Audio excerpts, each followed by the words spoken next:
We are live. Welcome to the window to our mind number 10. How are you, Gray? I'm doing great, man. Wow, 10. That's kind of amazing. It doesn't feel like it's been 10 weeks, but hey, 10.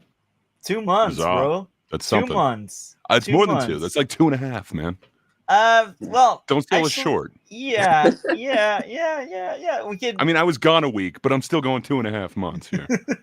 You're right. You're right. Um, so how are you, DC? Bad. Yeah, today was not the best day. I had to report a guy because he was taking pictures of me. It should be over. It was some nonsense, but yeah, I'm not doing the best mentally. But yeah. People are weird. Yeah, definitely. Can Definitely. only get worse with social media and that kind of stuff. Yeah. What about you, D Lord? How are you? Very good. Little drained, but very good. I'm feeling you, man. Like in the last 3 days, I really started working out. I take it slow because I don't want injuries and stuff. But I push myself a bit further every day. Oh, And yeah. yeah, I What want to be in shape. what physical activities have you taken up? Like pole vaulting or I don't know what you going with? I so far it's a machine. I don't know if it's the same name where you are, but it's basically a step master. It's like climbing stairs, Hmm. and Hell yeah, those things are awesome. They are powerful and hard on the glutes, man. yeah. So I after I warm up, I basically do that step master for a few minutes, and I do more time every time, and eventually I will hit 1 hour. And after that, I will try to use my treadmill again. But Monday, I actually tried my treadmill, and it's been like 10 years nobody has used it, and it kept like stopping every 3 4 minutes. I was like, I cannot have consistency there. So I think it's sus. I didn't get injured or anything because when it stops, it stops on the secure way. So I don't think it's dangerous, but I don't think it's helpful either because you're like you're getting the hang of it and then it stops. You're like, Hmm. bro, why? What's going on? Well, I mean, technically the outside's always there, so you can use the world as your treadmill. But No, yeah, he not could nearly as be. fun. No, he could be like Riley and walk up that hill every day to shave your You flat. see, Well, you got to have goals. that's a good idea, but here's the catch. I don't know if you have a lot of snow where you live, Yes, I do. but I do. And there's ice everywhere. So it's like the Oh, worst. that sounds like an excuse, man. That's the worst timing to like go outside and There. run. But Look, Yeah. it's not an So excuse. I should eh, say it's okay. You gotta forgive them. He actually has to drive around up there. They have to have their snow tires. They have to have chains on their tires to get around. Uh, if someone has a heart attack, they'll probably die because it takes like the What? Canadian Mounties 30 or an hour to get there through the snow. bruh. Bro. People have I'm giving him cliche. shit. Like Bruh. I live in a big city, bro. But another reason to I'm not giving you run crap. with that weather is my asthma, and because of that, like when it's Yeah. very cold outside, the cold hits me harder, so I will have hard time breathing. And when you do sport, it's normal that you have hard time breathing, but it becomes even worse with the cold weather. So it's really a bad mix. I hear you. But then I also have asthma, but you got to make sacrifices. I don't know, man. I did this awesome program last year. It's called 75 Hard. You ever heard of that thing? no, So this Andy Frisella came up with this thing, but yeah, it's just like crazy. What it's supposed to do is create more confidence, self-esteem, self-worth, self-belief, fortitude, and grittiness. But yeah, you basically do like 7 things every day, and one of them's work out 45 minutes a day, twice, and one of them has to be outside. I started mine in like November of last year, went into like January or February, whatever, 75 days into this year. It's awesome, man. Like, it just shows you can do so much more. Like, it's mind over matter. I'm not saying like start with that. I wouldn't, but work yourself up to it, dude. It's awesome. That's a lot of good ideas. But yeah, like last year, I actually worked out for like 2 months outside, and at that point, I wasn't doing a Oh, yeah. diet, so like it helped that I was running and doing outside exercise, but it wasn't as effective as this year because this year I started my diet. I'm still on my diet.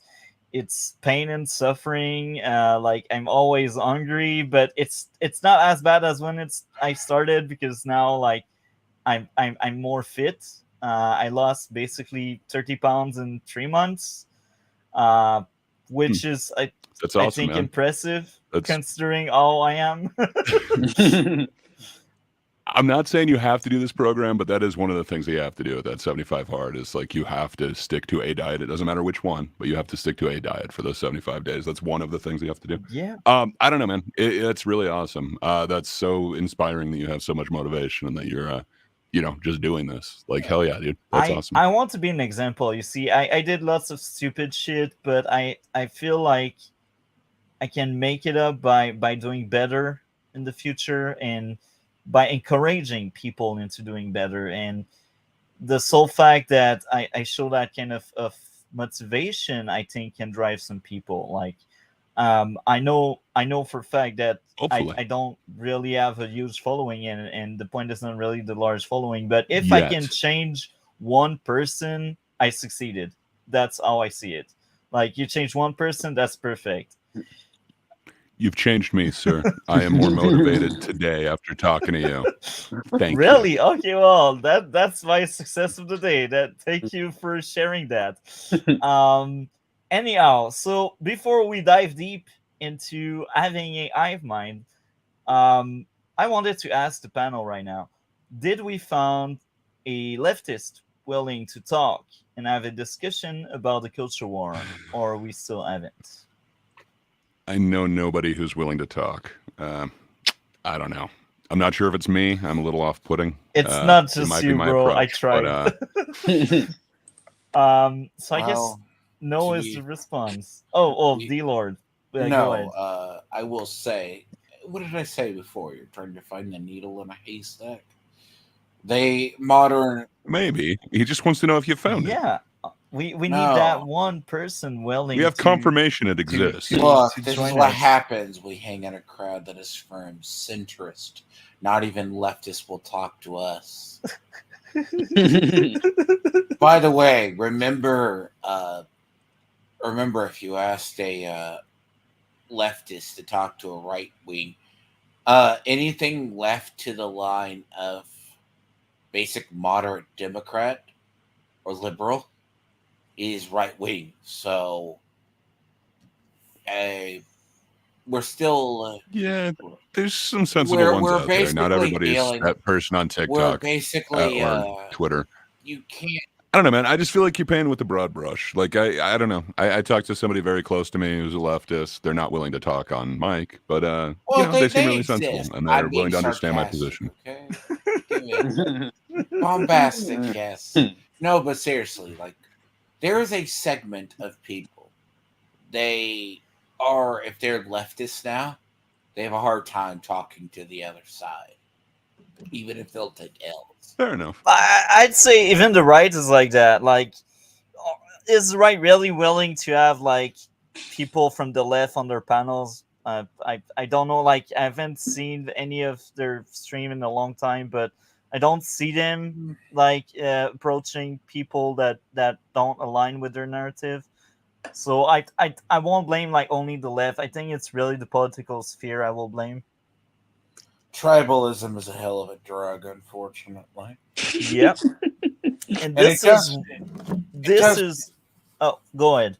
it does feed into like a hive mind mentality to a degree as well, because like me and Gray talk to people. Everyone in our group has a little bit different of an opinion, though. But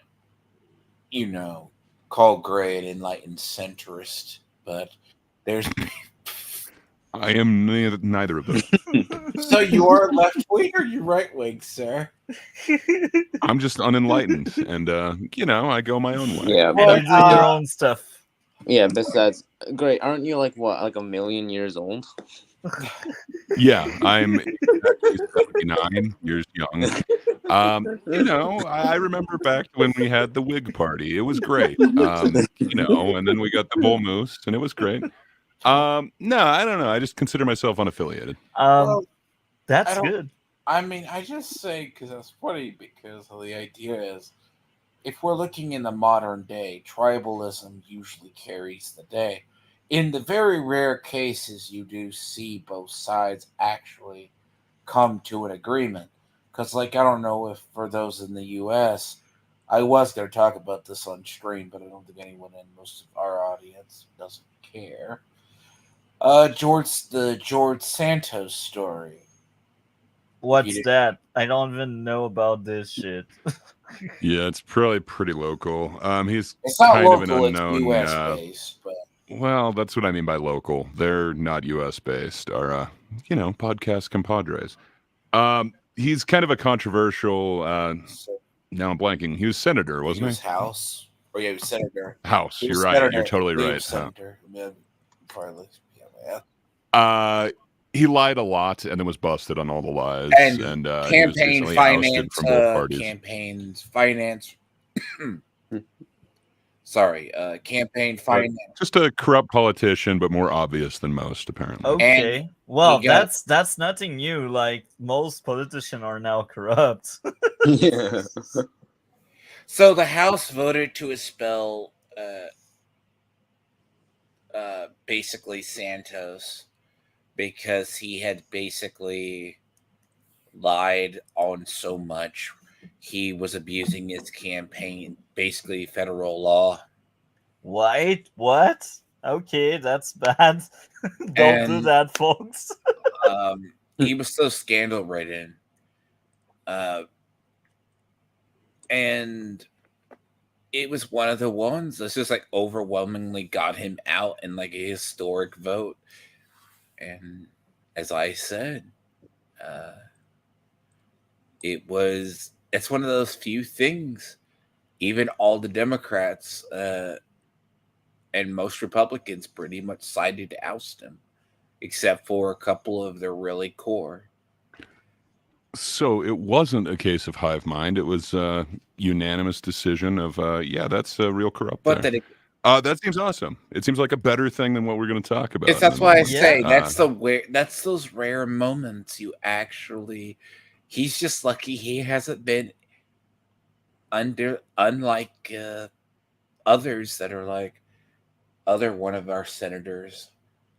He's actually one of our U.S. senators, who's a Democrat. Democrats won't kick him out of office, even though he has been. They wouldn't remove him, even though he's being indicted federally, or in. Yeah, a lot of those are case by case basis because some of those people hold like pivotal positions that would like secure the vote or possibly change the number. I don't know. Each one of those is a little bit different, but you're right. Generally, people don't tend to call out corruption on their side, which could happen from a myriad of things, but it could be kind of the hive mind and the tribalism like you're talking about. Yeah. I don't know. Just a theory. Yeah. Anyhow, since we haven't found any, we will do one last pushback for the Culture Wars stream. This will be in January, by the end of January, so that gives us like almost 2 months to still find someone. Even if we don't find that someone, we will still have that stream, but this will be by the end of January. So I will, or one of you can come up with an idea for December 27th, because we will have what we were meant to do 27 to 20th. So it's open for discussion what we will cover. I would be honest. I think there's a way you could get one person, but it's either you're gonna have to do some fishing on TikTok, fishing on. We've got Twitter. to catfish people. Yeah, you got to Twitter. You got to do a Twitter, or you got to find someone like Short Fat Otaku or AKA Dev to. But he's not actually like left. I don't know. He would probably be more centrist on most Really? people's radars. Yeah, he goes both ways. He's so to speak. Canadian communist. Come on. Right? We are going. Yeah, for jokes. I'd say it's very important, like left-leaning person. But again, if they are not No, willing he is to a talk about it, leftist. He calls himself not a social left. Yeah, he's not what he's looking for the. He would be much closer to our position than an actual leftist. Is the thing. I understand what you're saying, but okay. So first off, Dev is huge. Like, I don't think he would want to do something like this. And then second off, I don't think he fits the bill of what Multi is looking for this. Reason. But yeah, if you fish around on, do a little fishing on Twitter, you might find somebody. yeah, I like to be prepared in advance. That's why. I agree. But also, too, it is not the flavor of the day to be leftist. Leftists are learning that they're not well liked, at least in the Western sphere, because the pushback is coming to them really hard. Yeah, well, I think there's also a pushback from right leaning. I think both extreme. There's a pushback to both, but maybe it's louder when it comes to leftists because I think the right wing like attract more people. That's why the algorithm is this way. It's but usually again, okay. So when you're talking about this, could feed into hive mind as well. Like the idea is, your normies, right? Younger people are very liberal. Like they're all like the ones I know here. I don't know, man. It really depends on what you're going to talk about as the definition of liberal. I'm not sure that this sounds more like the culture war stream, which is what we were trying to cover in like 2 months with somebody who's on the opposite side. But I don't know. Like, it just depends how you're using liberal. Yeah. And so it will be pushed back. So for the last week of December, that spot is open if any of you would like to slot in a topic, and you don't even need like to create a question. You can just come up with the topic and I will think of 4 questions, or if you want to think of 4 questions, you can also do so.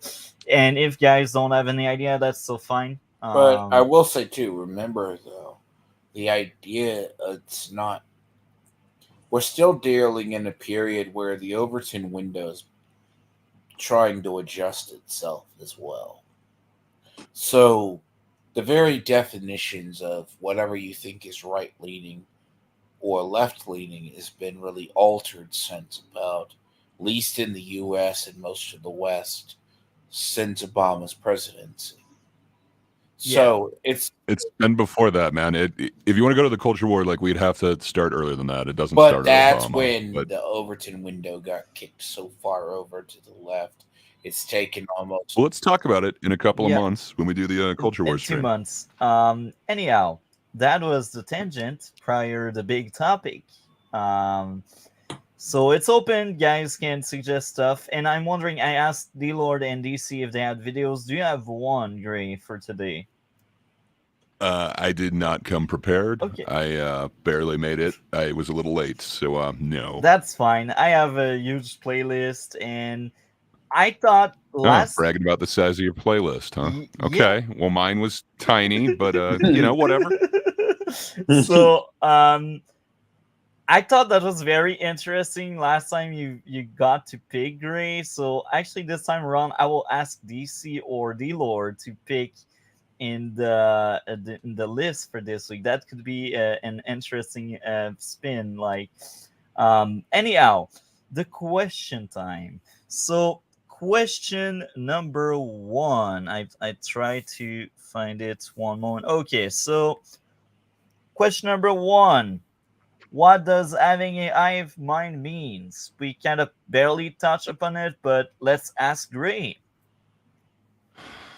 Yeah. So originally, I was thinking of it slightly differently, but when I saw the next couple of questions, they kind of use hive mind and echo chamber kind of synonymously. So that did kind of make me rethink it. Prior to kind of looking at it in this context, I was thinking of it more as kind of like mob rule, like when a crowd starts to turn, like all of a sudden it's not a bunch of individuals making decisions. It's kind of more, like when you see like a victory of a sports team or like a defeat, like those kind of mobs or, soccer hooligans, so to speak. You don't exactly, I don't think it's a bunch of individuals deciding I'm going to do this. It's kind of more people egging each other on, feeling the vibe that's going on.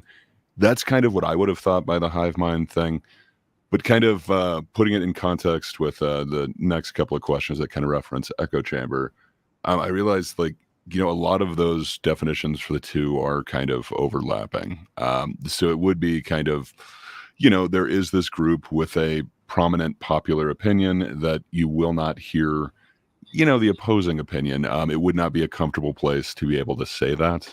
I think that really kind of goes along with the same mindset and the same type of acceptable actions. So I think that still kind of moves in with the whole kind of mob idea. But that was kind of where my initial thoughts were on the whole hive mind thing. But I'd love to hear your guys' thoughts. Great answer. So D Lord, what does having a hive mind means?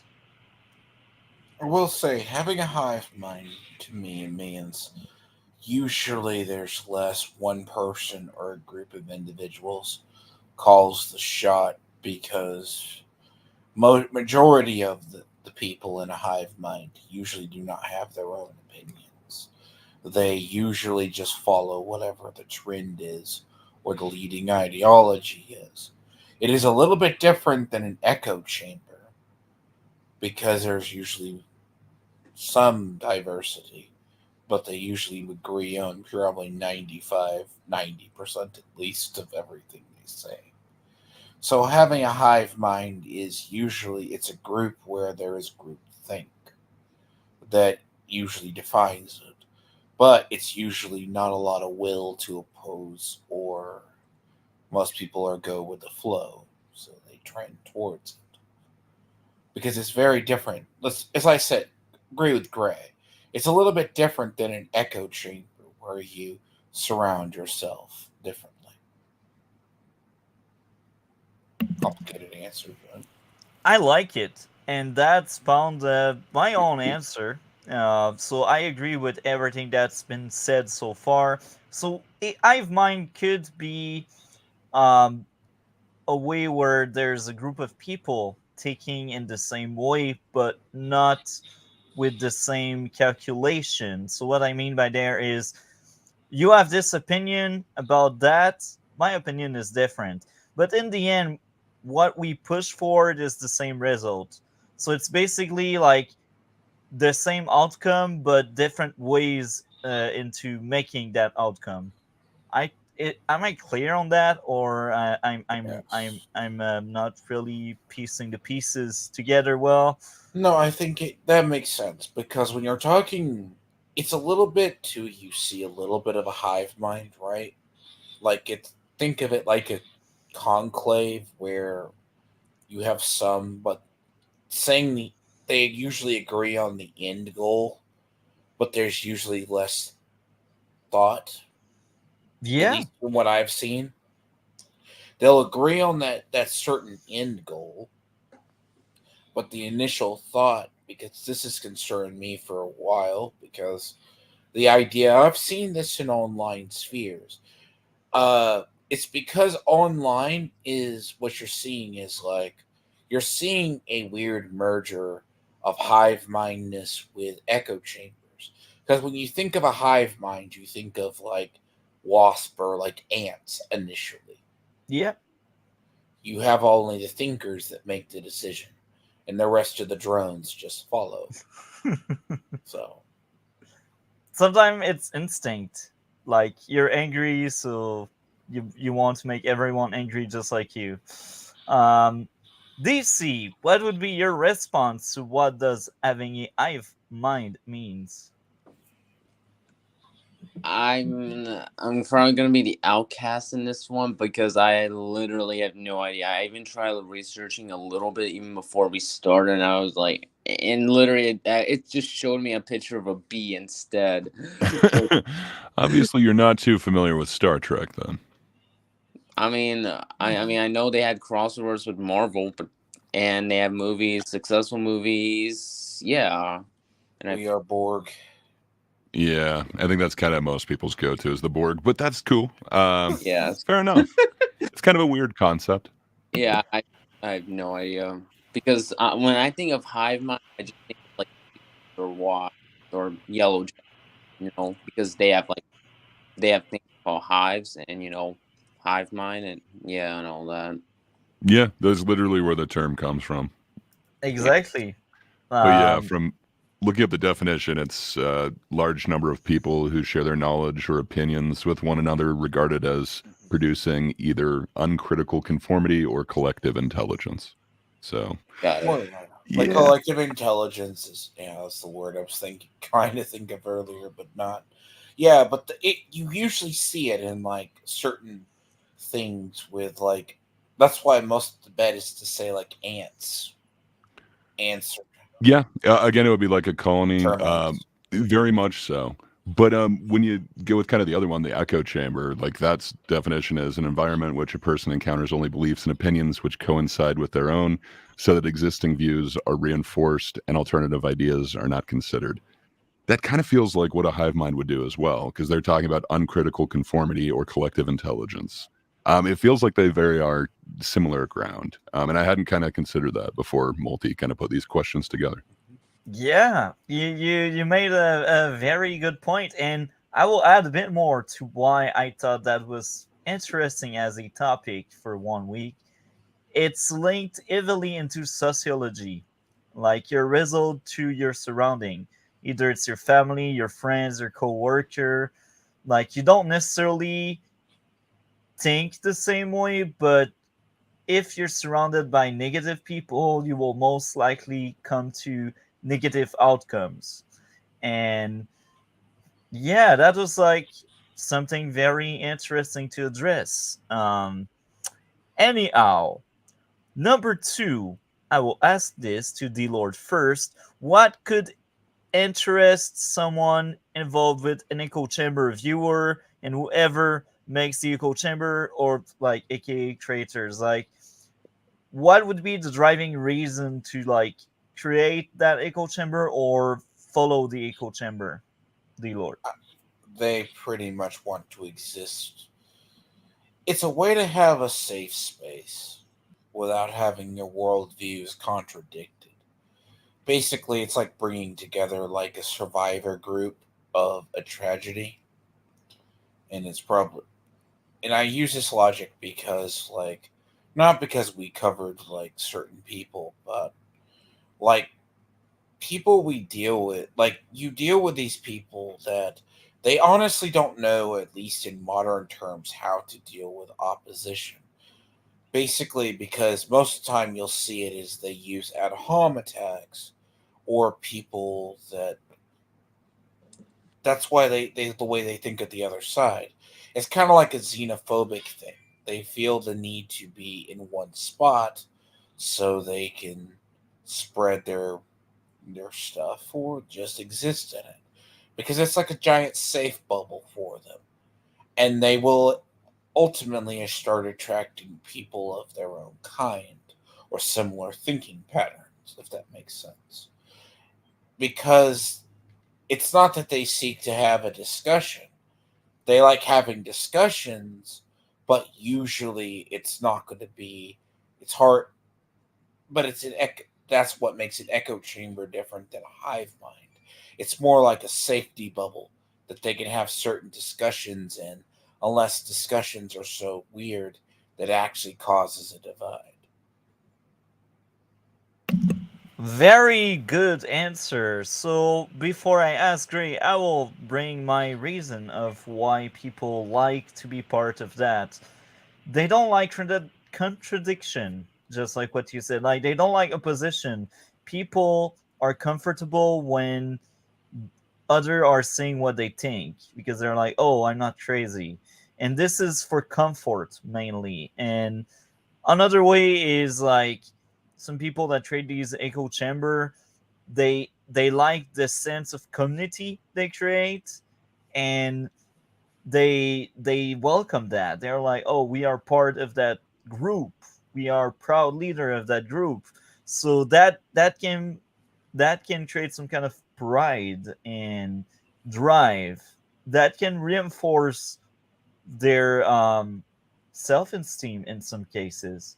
That's why sometimes people are just angry because angry is easier, you know? So, yeah, it's a bit messy, my response, but that's what I think.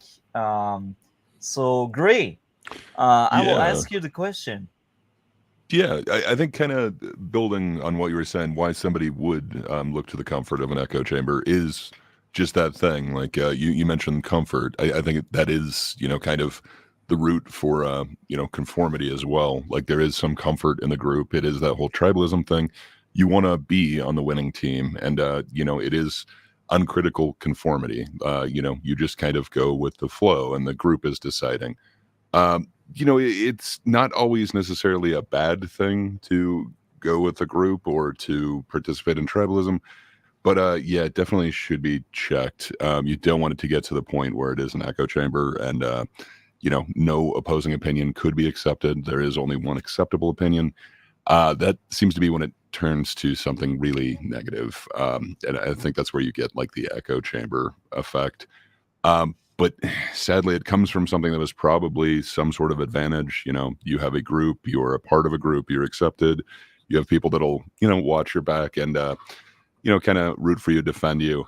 I'm sure that has a huge advantage, but I don't know. Today, it just seems like, you get like brownie points or reward points for being the first person to condemn somebody else and then have an entire mob of people jump on board. That just sucks. I don't know. I don't like that aspect of it. It seems like people should be able to question or bring up opposing opinions so that they can understand why the consensus is a certain way. So it took me quite a bit before adding more because my mic did weird stuff. Anyhow, I like your response a lot, and this is why I swore when I first started my channel and when I first started the first podcast, Red Blue, and even this one, I'm like, I don't want to be an echo chamber because I want to welcome diversity of opinion, diversity of thinking, diversity of outcome. I think diversity is what made make people evolve and be intelligent. And I feel like if you're stuck in that echo chamber and you don't even try to look elsewhere, you can only regress. You can only like go back or being stuck somewhere. That's why I like to make connection with others because we all have our outcome. We all have our thinking on something, and sharing that is sharing wisdom. So with that tension there, I will give the response that DC has left in the private chat because right now he is occupied, busy Okay, for but you something. got to do an impression of DC while you're doing it. Okay, is because people confined in an echo chamber is how sometimes they won't accept other people have different opinion. An example is the Arrowverse fan. Well, that can reflect like to a stream we did in the past. So we were talking about Smallville, and like we had these Smallville fan bumping into the Smallville discussion here and there, and some of them were like, "Oh, but you criticize it, so that means you don't like it." I'm like, "No, I criticize everything." And then that person left, but that's interesting. Nonetheless, I tried Um, to impersonate, but I suck at it. D-Lord, well, what do you want to add? I just want to say Smallville is liked, but it's not hated of the others. So you gotta understand that's not like that's just not to be too off. People like that show even if there weren't comic fans, Yeah, but comic fans even like that show because sometimes it was, but it wasn't. It had moments it was disrespectful to the lore, but it brought people together. But yeah, there's a cult of Smallville, though. So You cannot say bad things about Smallville even if you liked it. yeah, it's true. That even though the Tribalism. look, even the masterpiece that was Doomsday. Anyhow, this was question number 2. Now we are already in question number 3 with what are the benefits of being in an echo chamber, watching or making content. Now we kind of already touch upon parts of it, but now it's more specific. So I will start with Gray. What do you think of that question? I thought you were going a different way when you said I will start, and it's like, oh, okay, he's started. Oh, with me, okay. Yeah, man. So I think it hits a little differently if you're a creator. There is that whole audience capture effect where perhaps you weren't looking to only make videos on one particular subject, but it seems to hit some sort of strikes a chord with the audience, so to speak. It gets some sort of traction. People can then be sucked in to keep doing that over and over again, looking for that same response. Perhaps you then cultivate an audience who's only looking for that one type of material. I kind of fell into a bit of this, very small, against the fandom initiative. That wasn't what I set out to make videos about, but by the end, it was kind of our thing, was mocking those guys, and I realized we were kind of becoming what we were mocking. It can happen to anybody. You do have to kind of check your echo chamberness, check the audience capture. It's not necessarily a bad thing. There is some comfort with having, like-minded people with you. But, there is something to, like the concept of like memento mori. I don't know if you're familiar with that. It's, I believe, Latin, but like the Caesar was the emperor. He would have a guy whisper in his ear, just "You two will die," while he is like going down the street and everyone's applauding him for his parade, just to remind him that he is human. You kind of need that thing to bring you back to reality. So hopefully some of us could do that for ourselves. We don't need someone whispering in your ear like you're a human, and you'll be able to check yourself. But it can definitely kind of get away from you.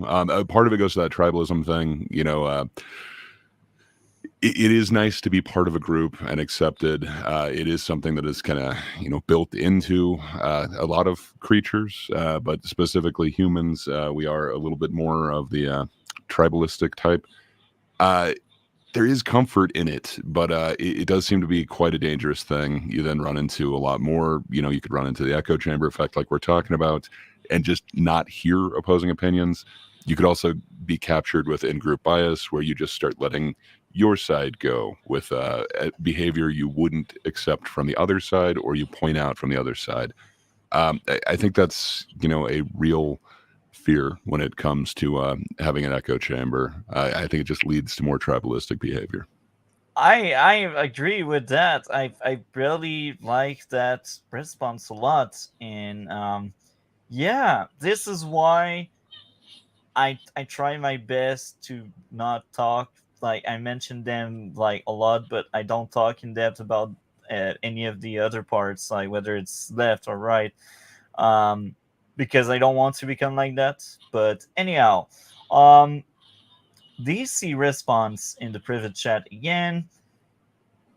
Uh, no benefit for being part of an echo chamber because you're gonna have the same opinion as other and won't accept change.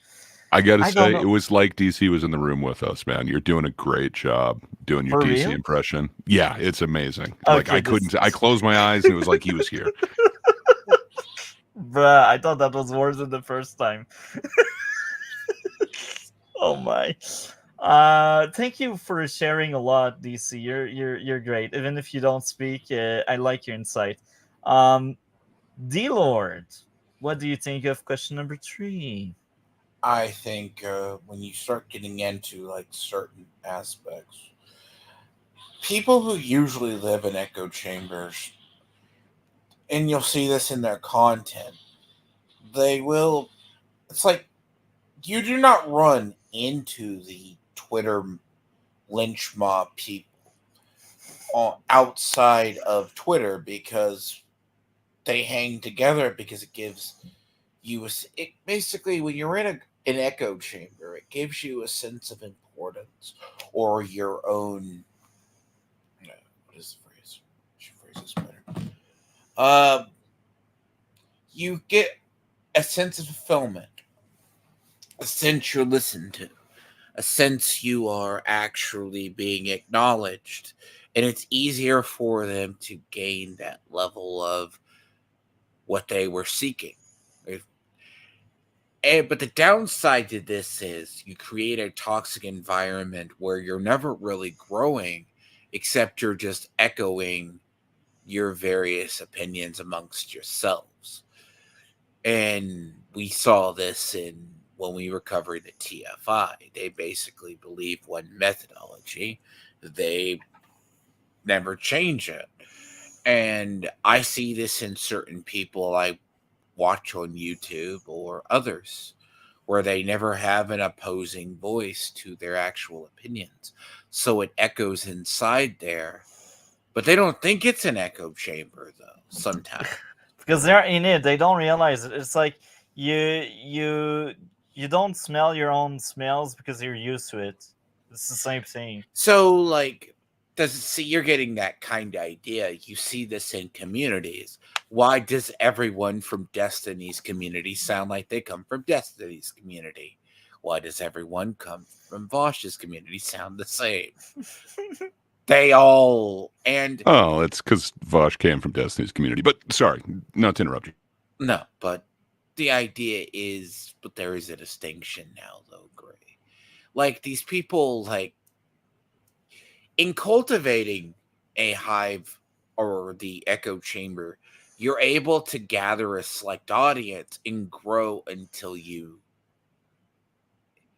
There's a perk to it is you get your people with certain views and a pool will come to you in content creation.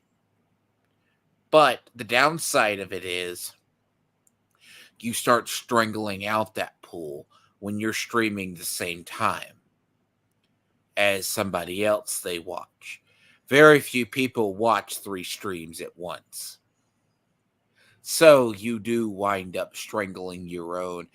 If it's a small pond, you wind up taking the oxygen from another person. Yeah. If that makes sense. Yep. That's the issue with an echo chamber, especially in content creation. Like, I watch channels, they have to steal from others. You're not... Yeah, and that kind of leads to our fourth question. But yeah, I completely agree with what you're saying. You see what I mean, DC. You see this because if it's a small niche pond, you have to steal from another person's community. Yeah, and it ultimately, like, oh, my favorite streamer is streaming. No, I'm going to watch a person. I can't watch 3 streams at once if I'm on mobile. So, yeah. I kind of wish you kind of had that ability, but obviously you don't. But yeah. So, my response is a benefit. Well, in some cases, I said it in fast response, but you can make your self-esteem better because you don't feel lonely anymore in your thought process. So that's a good benefit, right? Until it becomes your life, until it's the downside. So one other benefit would be being part of a community. Like that's basically the same thing going back, but in other words. So there are clearly some benefits there, and sometime you can change some people mind. Well, actually, maybe not. Yeah, not really. So I think I will stop there for the benefits. I think being part of a group is probably the only true benefit. And even there, it's a double-edged sword because it can turn out to be like really bad. Yeah. And that goes back It's the to only benefit. I mean, come on, like you mentioned, like creation or creators in this, like that can make you like the king of a niche or whatever. Like if you're only making videos on one particular subject, there's other benefits to it. You can They know might more not outweigh stuff. the negatives, but I don't know. There's some benefits. You just found an idea. Like, I think people that are into that echo chamber, they know what they're talking about a lot, but sometimes it's misinformation anyhow anyway. So yeah, I don't know. Like, you know what they're talking about, so they know, like, in the content creating sphere, they are smart actually. So the benefit would be like they know what they are doing, and they just do it naturally, I guess. So they know how to cook, that may be a benefit. So you found a good questioning there. Thank you, Gray. So, on this thing, right, when you look at creators, let's take the nerderotics of the world. Let's take the yellow flashes, those type people. They know their niche, and they eventually know what they're going to attract. They're either going to attract the people who are like the old fans of something, or they are going to wind up attracting stuff like. There is a fine line between just preaching to your own choir, but and then doing misinformation, because they don't know that that is misinformation. So, like, a good test of this is when you see the people who exist culturally. Look up one story, and as it evolves on YouTube, or you hear a news story, the rest of everyone who follows, you'll see Nerderotic cover it, you'll see Yellow Flash cover it. And they cover it almost identically with the same language. That means they come from the same pretty much echo chamber. And then you will see the same people from the same different comments, maybe, but they're like the same people from one to another, if that makes sense. And this can be done on both sides of the platform. But you see this a lot. They'll take one narrative, it comes from one group. This is why, like, echo chambers and hive minds, I don't know if you know what think tanks are. Think tanks are advisory groups. This is how you get them. And that can lead into the Not fourth. necessarily. Like a think tank would want to actually consider opposing You ideas, sure? though. They should want to consider opposing ideas. Should, but they don't. Yeah. So if it's actually an echo chamber, then that wouldn't be a think tank, because the idea is to like flesh it out from every which way. I understand nothing operates in the way that it's intended, but Think tanks don't I operate the don't. way they should, Gray. Yeah, I just said that I understand that things don't operate how they. Yeah, I agree with you. Yep. Okay, so we can have started already on question 4, so let's ask it now. What are the downside of being in a echo chamber, starting with DC? Oh, there's a lot. Like, for instances, you're definitely gonna make a lot less friends, and because I mean, a perfect example of a perfect friendship that even though we have different opinions is me and Flaros, but are like he likes the Flash season 2. I don't. Let's see. I like Batman and Robin. He doesn't. But even then, we still respect each other's opinions, and we still acknowledge our reasons. Like, yeah. So that's the example of a perfect like friendship where we even though we have like what different opinions on almost everything, we still respect each other's opinions. And let's in a perfect example of a bad relationship, or like I said earlier in my part 3 or part 2, was Arrowverse fans, because I'm not sure if you were watching multi, but I did make a video saying I won't really talk about Flash season on my channel until the season's over, because of the Arrowverse fans, because of like I was never allowed to share my opinion. That is a huge downside, and yeah. So a lot less friends, and eventually, yeah, you're gonna feel like you're, and that goes into a second reason. It's like you shouldn't even be part of a community. So technically, you're going to be part of no longer would be part of a community at all. The third is like constant harassment. Like, yeah, I was constantly getting harassed. Even on YouTube to a point where I was like, I had to block these people and just don't even bother. And yeah, but the fourth one is hypocritical. Like the Arrowverse sense I just explained. Like I often complained about in season A during season A about how their usage of Reverse Flash, and yet Arrowverse fans still talk about how overused he's been. That's an example of hypocrites as well. But yeah, so those are the downsides. You're gonna have less friends. You're just gonna make the community more dull. Like, yeah, those are some downsides. There are obviously more downsides, but yeah. Yeah, okay, so I will go second because I got that idea in my mind. Misinformation, because when you're stuck in that circle, you basically repeat what someone else has said, maybe in other word, but like you Yeah. think the same. So like without realizing it, you may spread misinformation, and this is kind of sad because you don't realize it's misinformation. You just spread something stupid, and other will pick up and go on with that stupid, and the stupid stay stupid, and there's nobody that will challenge the stupid. They will all be like, oh yeah, that's damn right. And this is why if you're stuck in an echo chamber, you cannot really evolve from it. You will be stuck in it until you realize you're in it, and then maybe if you realize you're stuck in it, you may dissociate from it.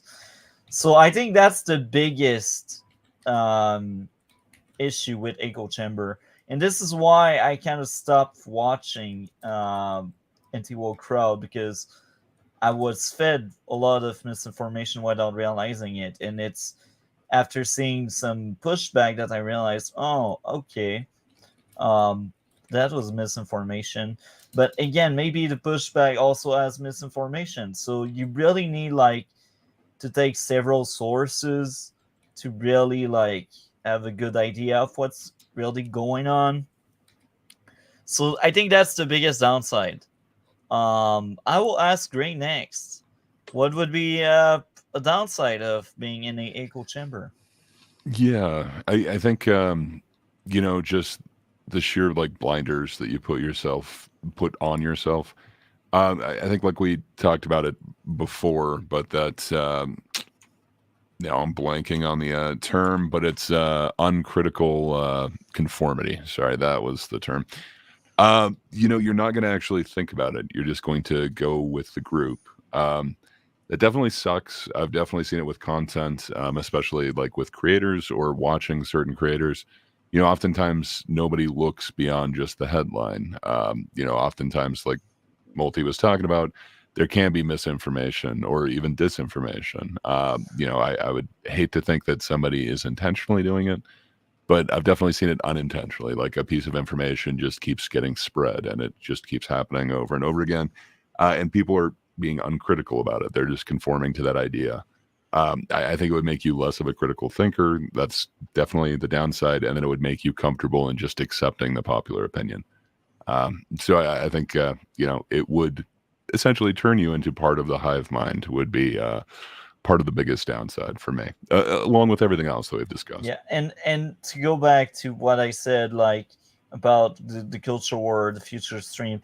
That's why I think it's very important to have opinions from everywhere and everyone, because everyone sees something under their own lens. But if we can't, then we can still cover that. But I won't feel like it's as fair as it can be. But we do our best. We cannot do miracle. Anyhow, the Lord.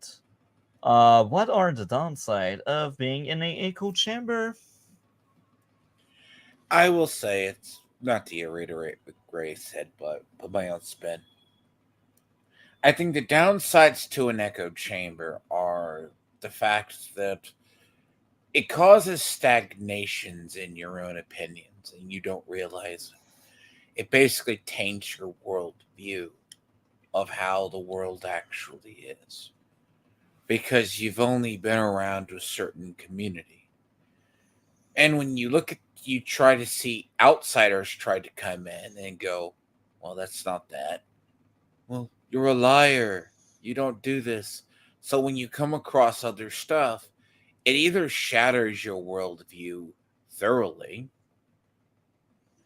or you choose not to associate with those people because you judge it from like, oh, I'm just gonna have to drift around.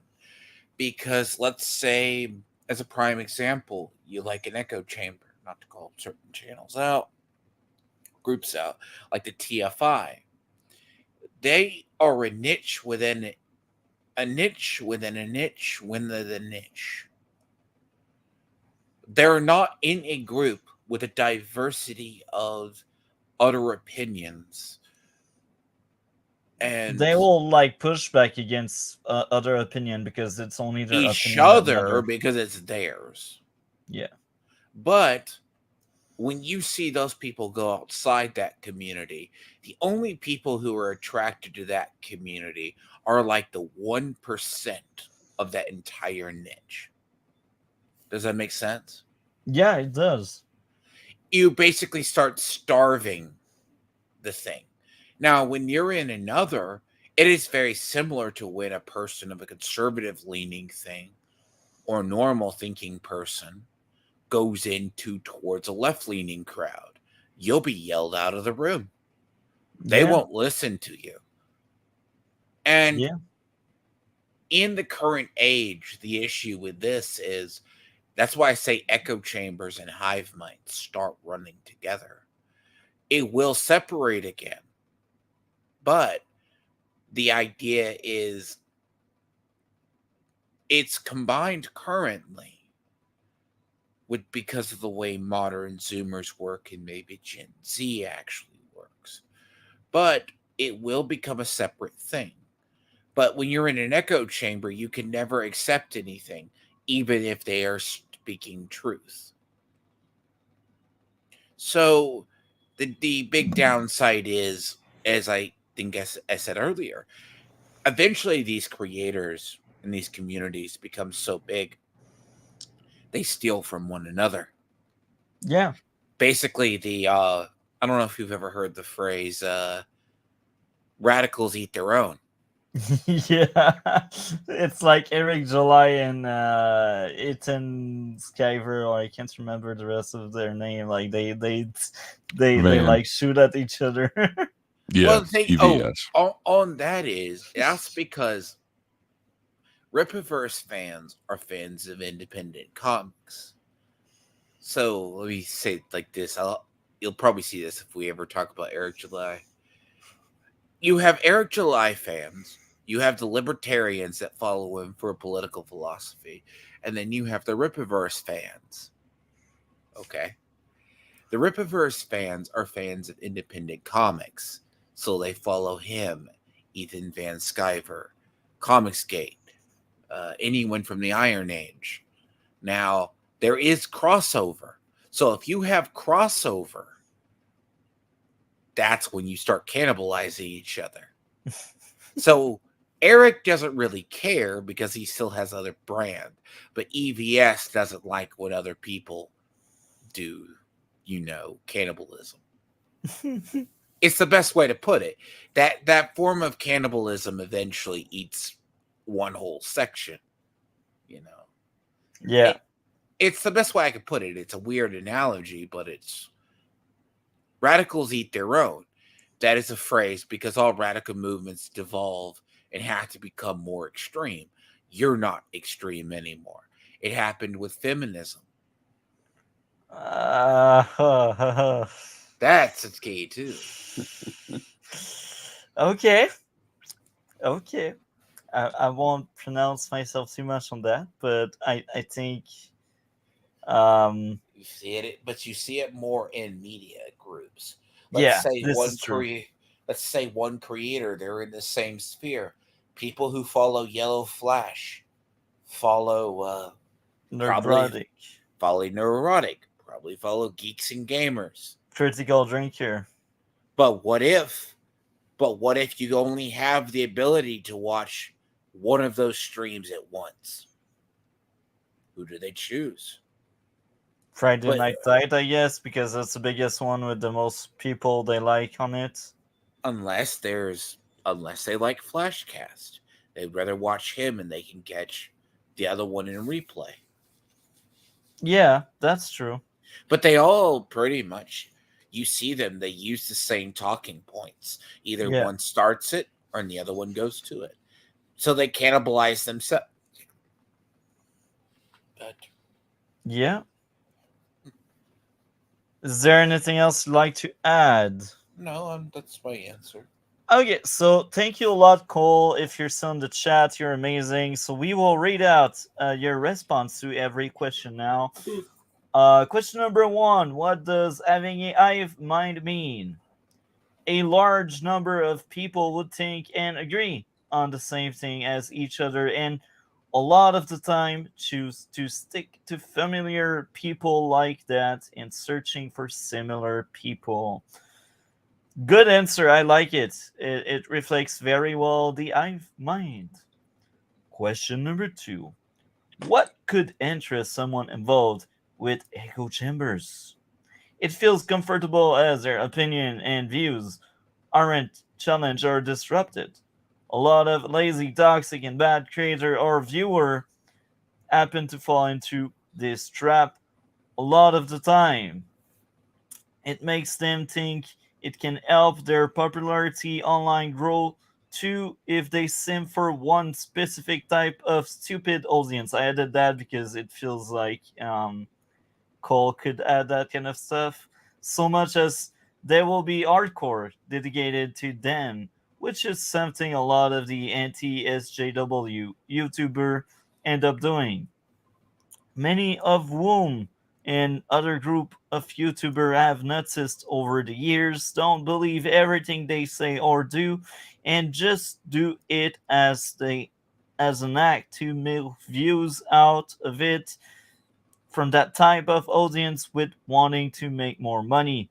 Grifter, you forgot to mention that, Cole.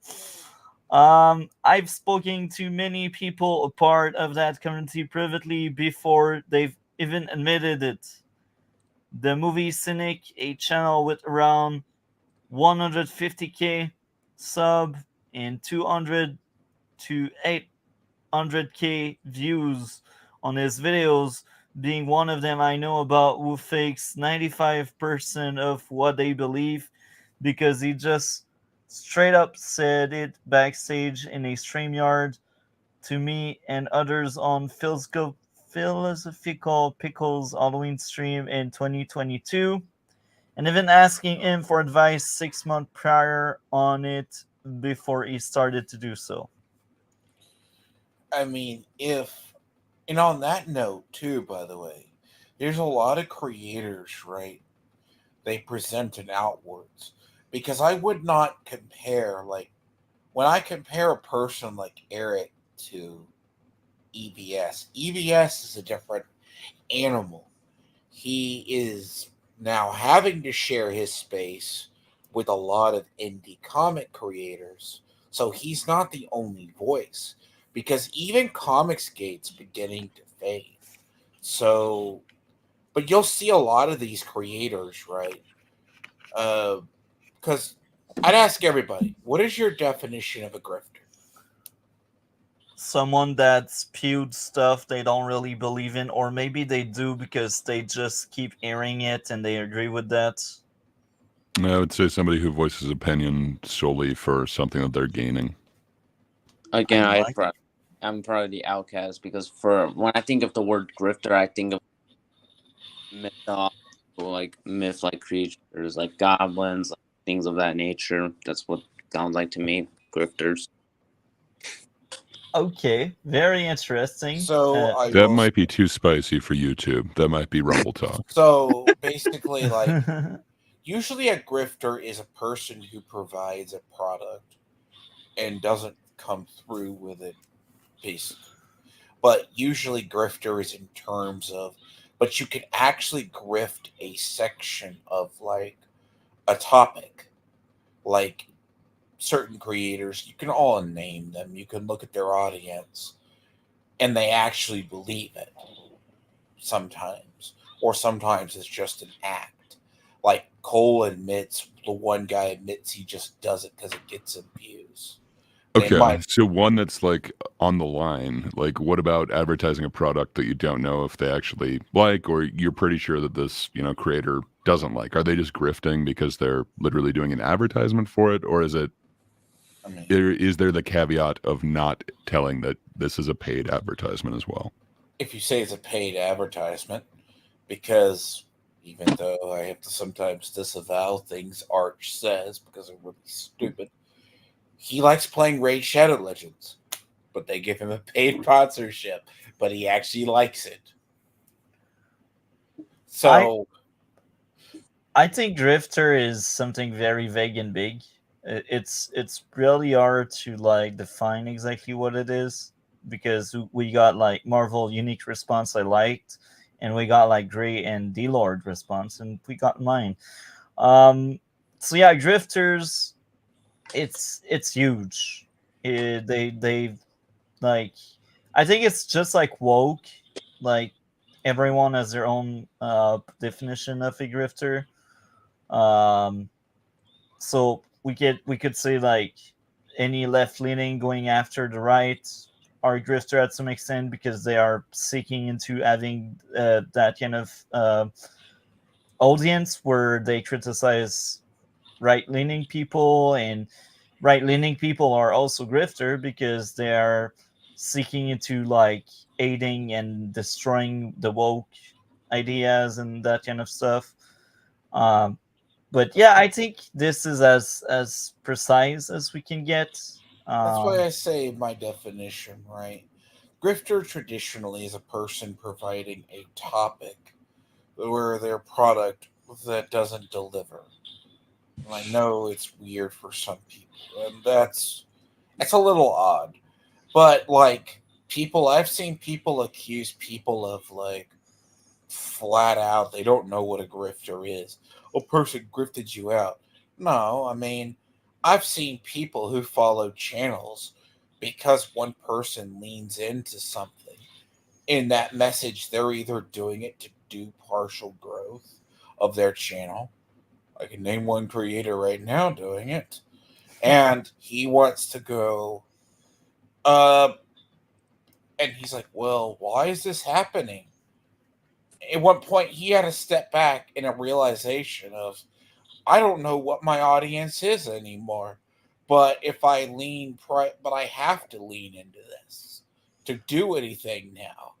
So I come off sounding like crap. Does that make sense? yeah, Oh, yeah, I've heard that because it's one of those things of he's created an echo chamber for himself and he does not know what to do with it. yeah. And I know a content creator that created that echo chamber, and it feels like he wants to get out of it because he realizes he's on a different space, but his audience just is not having it. And Yeah. maybe some of you may know which content creator I'm talking about. And I think he's one of the most nuanced one, because he really wants to get out of that sphere, but he's still stuck in it.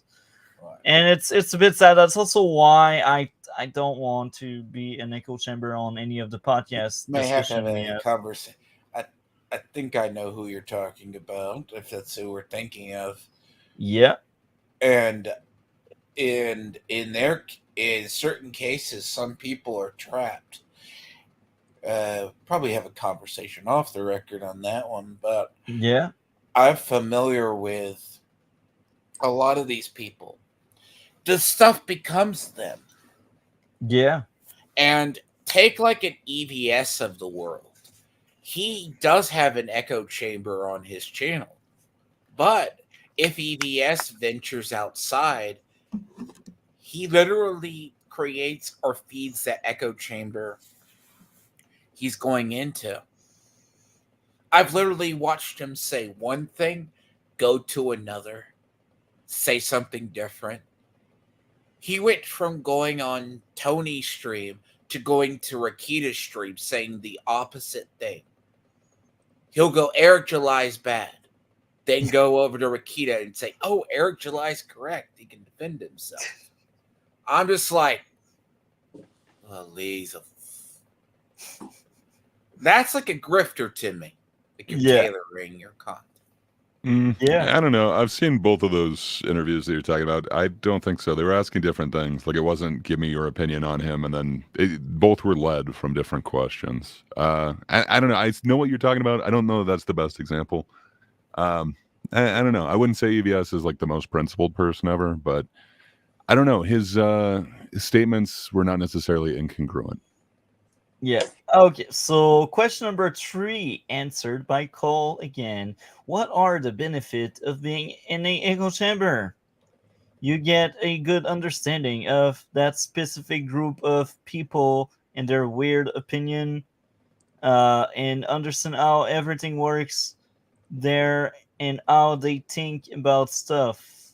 Not to say I agree with this, but it can reportedly improve people's mental health as it makes them less stressed. Lonely, I added lonely here because I can bet Cole would add lonely maybe.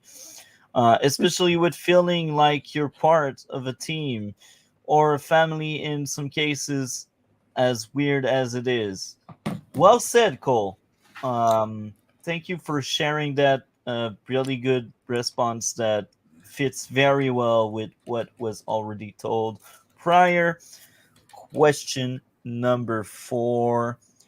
What are the downside of being in an echo chamber? Everything I said in question 2, and it can also have the exact opposite effect as everything in question 3, as it make people more stressed out and toxic like a horde, constantly lashing out if people have differing opinion. And if you're conditioned for so long in that echo chamber where it feels like personal attack, that's true. That's why echo chamber are kind of bad. It causes toxic stan group online. We have a few names, a few group in our mind when we say that, and this is me adding something. It's basically the leading cause for all cesspool such as Twitter are created, and with having this adrenaline anytime you act toxic and immature, but are then rewarded with likes by others just because you're in the same group as them, which causes you to continue doing so. This is all a lot of drama, scandals, etc. on the internet toward anyone famous or any content creator, YouTube begin, and with people getting too attached to them where they will white knight them 24/7 in a toxic, unhealthy manner, or they will take them doing anything not perfect as an insult toward them. As for the video I sent you, you can here's I think this is a DM he sent me, and it's not related to the response. So that was Cole response to number 4. Well, thank you a lot, Cole. Even if you're not necessarily with us voicing your opinion, you still gave it to us, which is amazing. So yeah, okay. A video time, and this time around, the Lord, I invite you to look in our co-hosts for Widom podcast. I will invite you to look into the playlist I unlisted there. I don't think I can copy paste it because my potato computer. I will try to copy paste it so you can look into that playlist and pick and choose any of the videos. So go on Discord, our Widom pod. I think it's like a gray thing or What like color? I think it's gray. I can't remember the color. Like I'm colorblind, so it's also changing. I But have blue. I have a blue multi and the other. What's the name of it? Oh, man. that's Widom co-host. Co-host Widom. I think it's blue. It's green. Uh With a chat. no, that's co-host for Widom. That's the last one I added you to. We are 4 in that one. Which color is it, guys? I'm sure you can tell him because. I think Or- Discord makes it different for each person. Oh, I really? think. Oh well. Okay. Well, I'm not 100% positive. well, for me, the co-host for the Windows to Our Mind podcast is blue. The co-host one. The Oh, co-host. I don't Yeah. see. Oh, yeah, it's blue for me. What color is it for you, Gray? I believe see that that- one I is see a blue for blue me one. as well. All But right. I don't All right. see the videos. Yeah. Yeah, Oh, I'm the kind of looking for playlist. the link in Oh, there I too. see it. Yeah, me. Okay, you might have found it right before me. I was going to try and shoot it over to you, but I'm also having trouble with it. I found it. Nice. You were better Okay. than me yet again. So I will pin it down. You might want to pin it in. Yeah. Nice. Yeah. I see it now. Just double checking. The playlist is working well, right, guys? Yeah. So good. Okay, so D-Lord, look at these juicy title and get to pick and choose one. So many juicy titles. While we're allowing Tiamat to look through the juiciness, hey, Vincent Martin, you're correct. We are leeches. Okay. Yeah. I think he was saying that when we talked about drifters. Pretty sure he was talking about us. I don't know. We're just drifting, you know. Maybe he's roasting us. But Vincent, if you want to opt in, you're welcome. You got the link. So yeah, I'm excited about future streams. I enjoy my time so far. Thank you a lot for all of you. Like, I never thought we would have full panel like that, like every Wednesday. That's amazing. Like, we struggled like for a month before we met you. Oh, I see someone sharing something. Okay. I do have your concern. You like the I must admit you have a deep love for the female Ben Shapiro. Who doesn't? I think it's the eyebrows, He's right? entertaining. Now I gotta say, so Gray or D-Lord, whoever has the best computer, you need to play the video, and see, because my Futato computer is shit. Okay, I'll have to. So either Gray or D-Lord.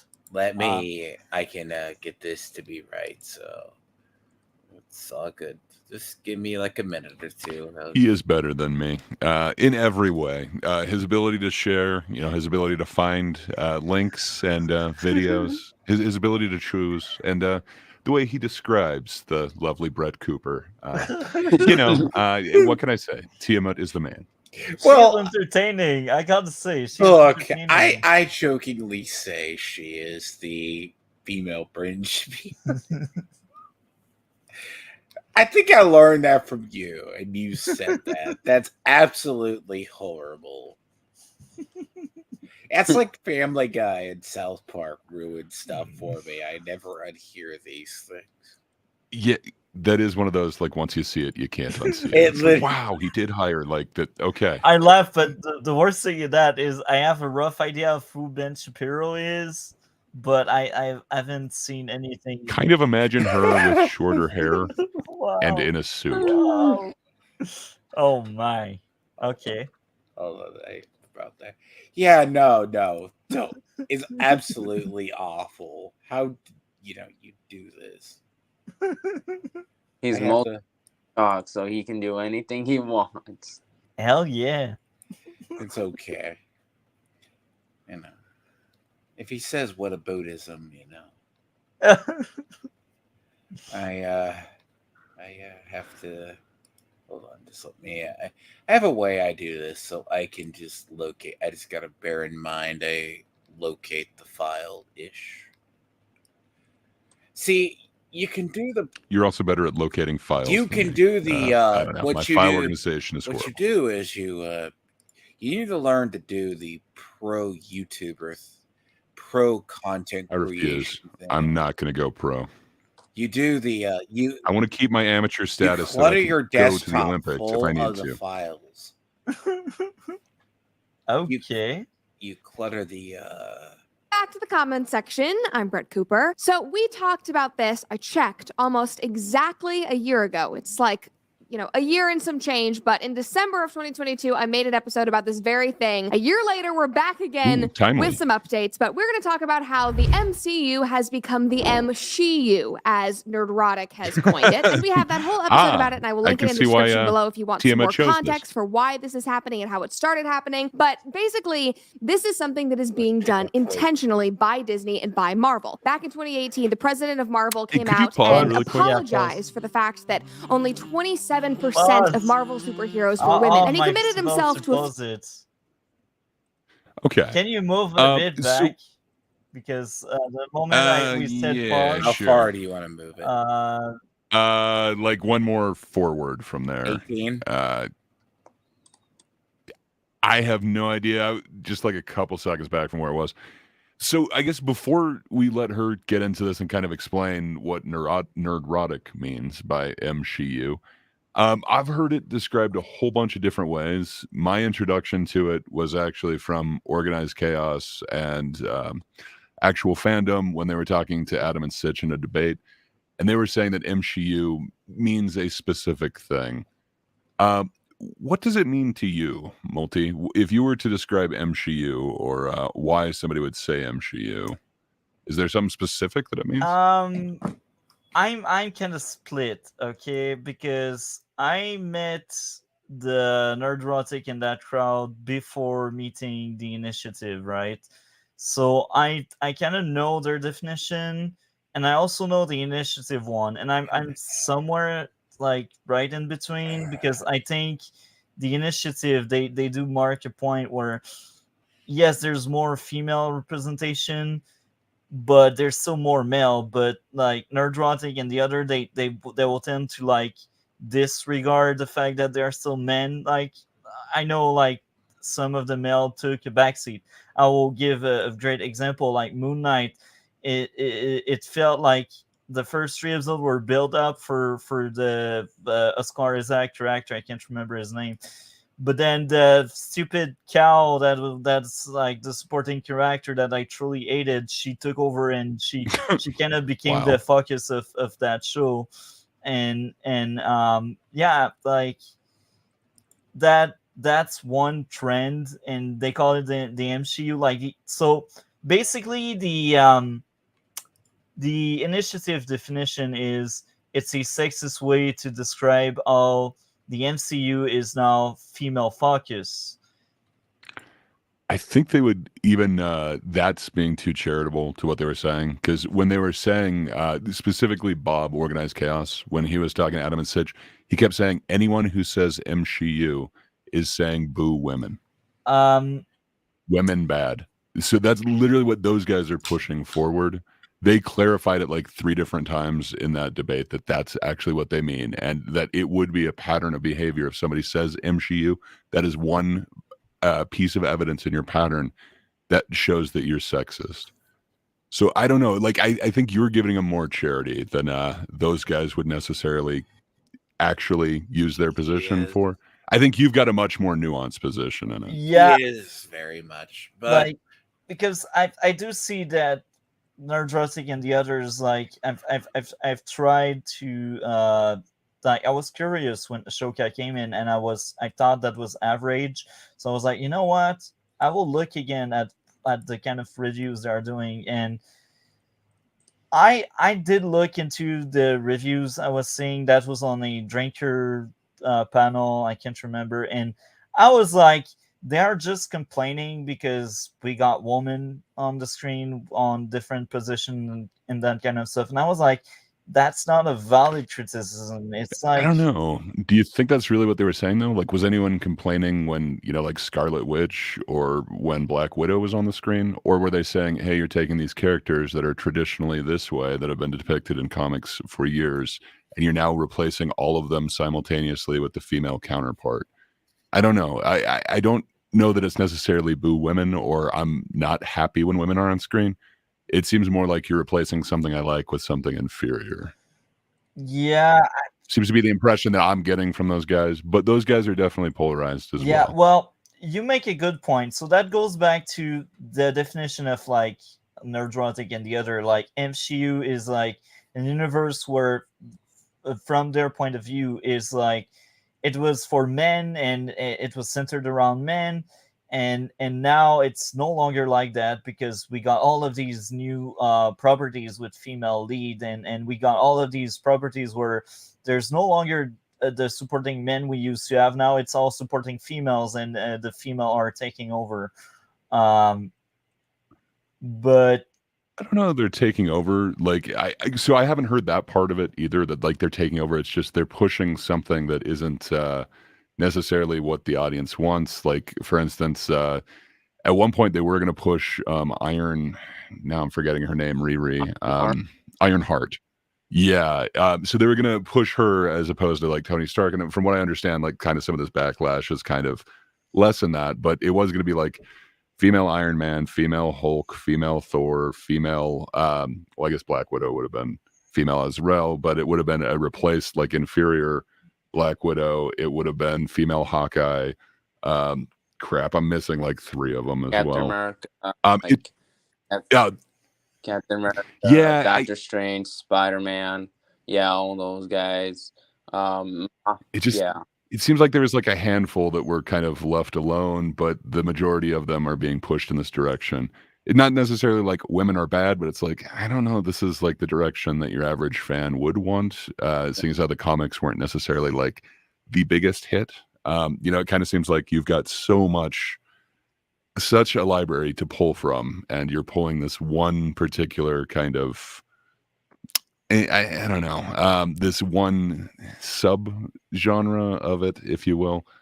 I don't know. I feel like that's what I keep hearing is the argument for MCU, and I keep hearing it changed as like you think that women suck or you are sexist against women. And it's like I don't think that's what these guys are complaining about. yeah, I don't know. I've never personally used the term MCU. I see the kind of direction that it's going, and I hear that that is what they're calling MCU. Is that like the majority of the characters are changing over to female?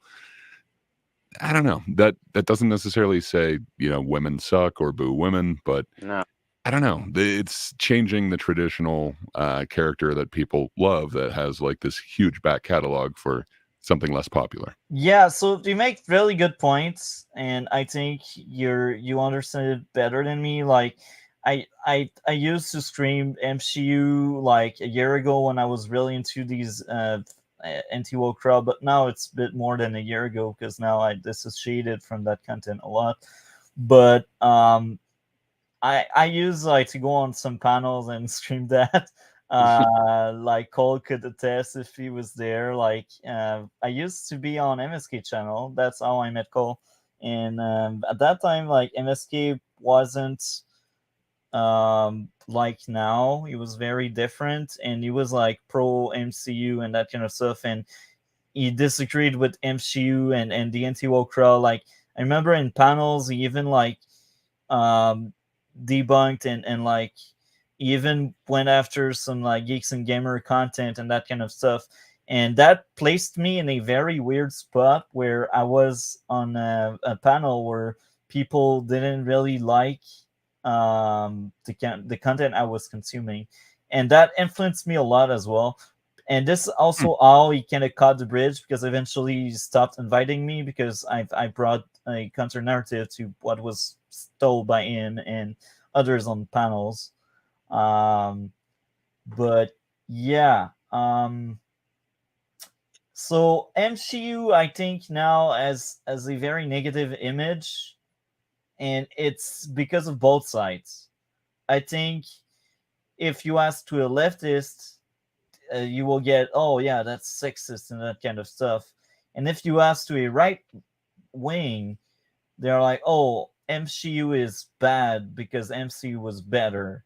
So that's why I think right now it's very negative, because they're like, oh, current MCU is MCU and it's not as good as it's used to be. And it's basically the message behind MCU and what the right is really leaning toward. But yeah, um, I don't know what to add more to this. Um, Fair enough. I was just wondering, like, if we all kind of had the same definition of MCU or MCU, excuse me. But yeah, I'm sorry. Kind of a long tangent, but thanks for playing along with well, me. that's part of the fun, like don't hesitate, man. I'm glad to reply, and as someone that consume content from both sides, I think I have the most nuance you can have, maybe, or maybe not, because I'm biased by one or the other side. I don't know. But yeah, that was a fun tangent. I liked it. So I guess now you can play it.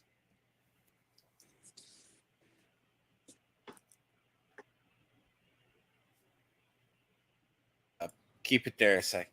My definition of MCU is I respect Gray's like thing. It is a thing on like it is a representative because the next phase of Marvels was supposed to become like sorry, choked up a little bit. Trying to get sick but not gonna be sick. Sucks. Basically, like Nerd Erotic and them were pointing out, they're trying to replace all the male roles with females, or they wanted Captain Marvel to be the centric because everyone remembers the all female like lineup in Endgame. Yeah. Towards the end, the team up. You're like, oh, this is what you're going to do. Fine.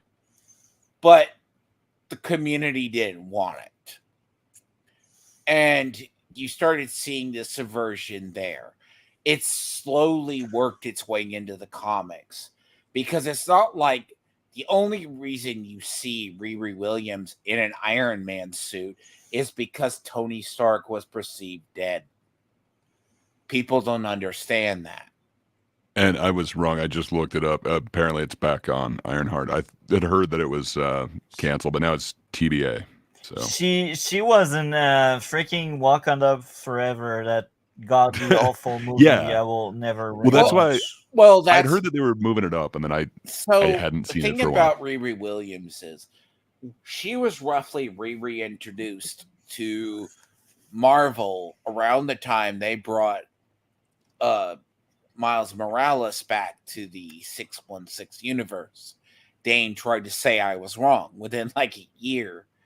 And the idea is all she was going to be was the Iron Man. But legit, her only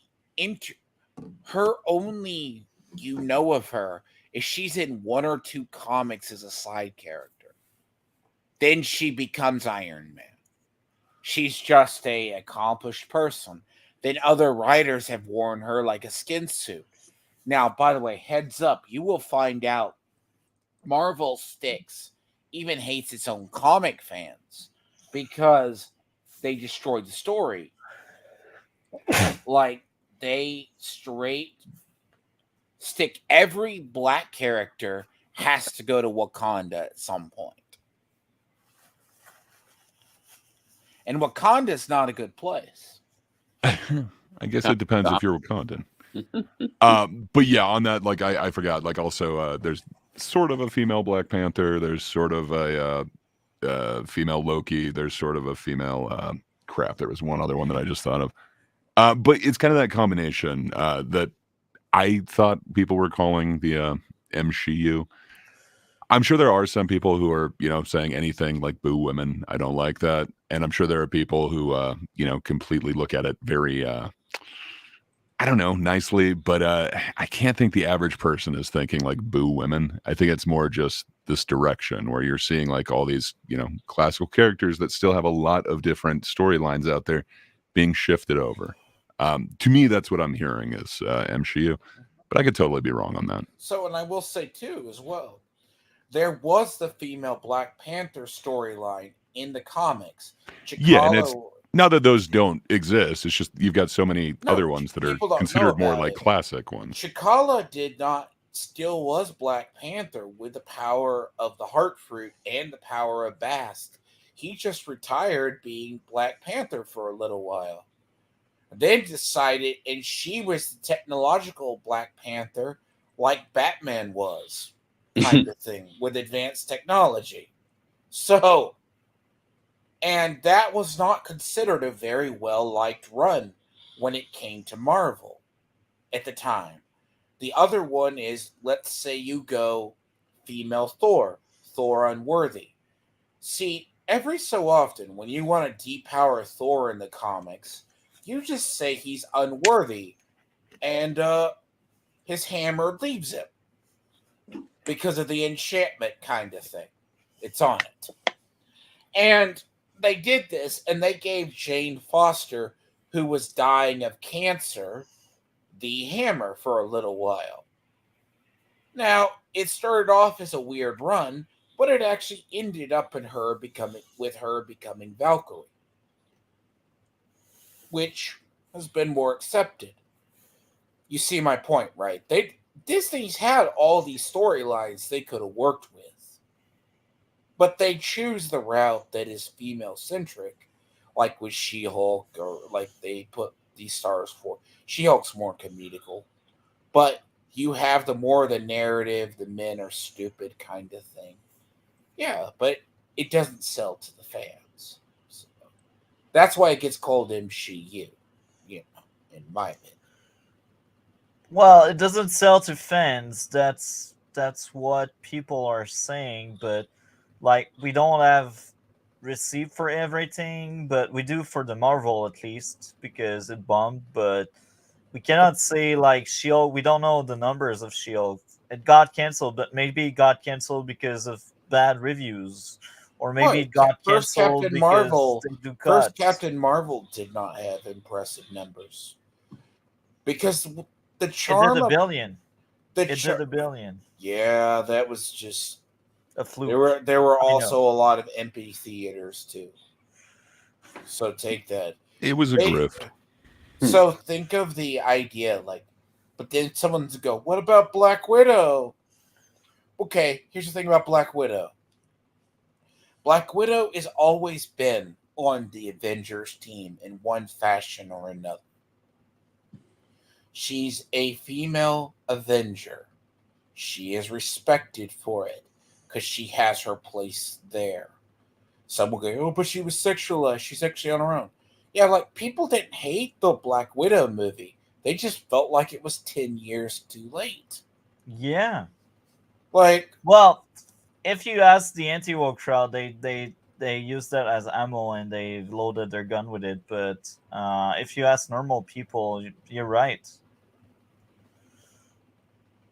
and the thing with the Marvels is, what did I say the other day? The Marvels is got taken out of theaters 3 weeks.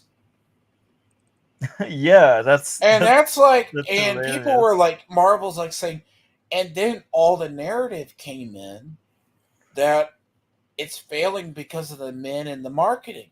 No one wanted to see it. It's really up there, like with Star Wars. People just don't want to see that.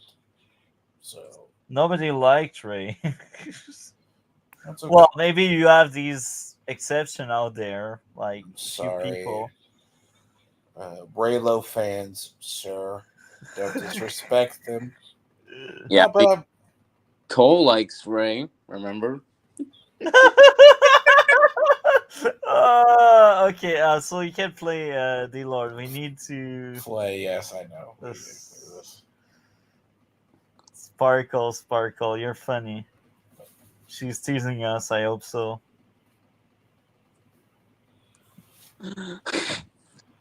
Is it working, D Lord? No. Let me see. You put it all the way to the end. Wait, ow, why? Weird. No, I didn't do anything. But you had your superior file system where you knew where your Hold folders on. were. I swear it is. I have Great, to. you're amazing. Okay, I wonder if it actually. I can always re-upload it back or restore it. Thank you. Welcome back to the comments section. I'm Brett Cooper. So we talked about this. I checked almost exactly a year ago. It's like, a year and some change, but in December of 2022, I made an episode about this very thing. A year later, we're back again with some updates, but we're going to talk about how the MCU has become the MSHU, as Nerdrotic has coined it. And we have that whole episode about it, and I will link it in the description below if you want some more context for why this is happening and how it started happening. But basically, this is something that is being done intentionally by Disney and by Marvel. Back in 2018, the president of Marvel came out and apologized for the fact that only 27% of Marvel superheroes were women, and he committed himself to a future where more than half of those superheroes would be women. And he has certainly tried to live up to that promise, but it has cost Marvel a lot. And not just financially, even though they definitely have taken some hits, but also in terms of their fandom and the reputation of Marvel and the brand, because it seems like this is all they care about anymore, and audiences are fed up. And the perfect example of this is the absolute flop that was the new Marvels movie. Episode about it, and I will link it in the description below the episode. So,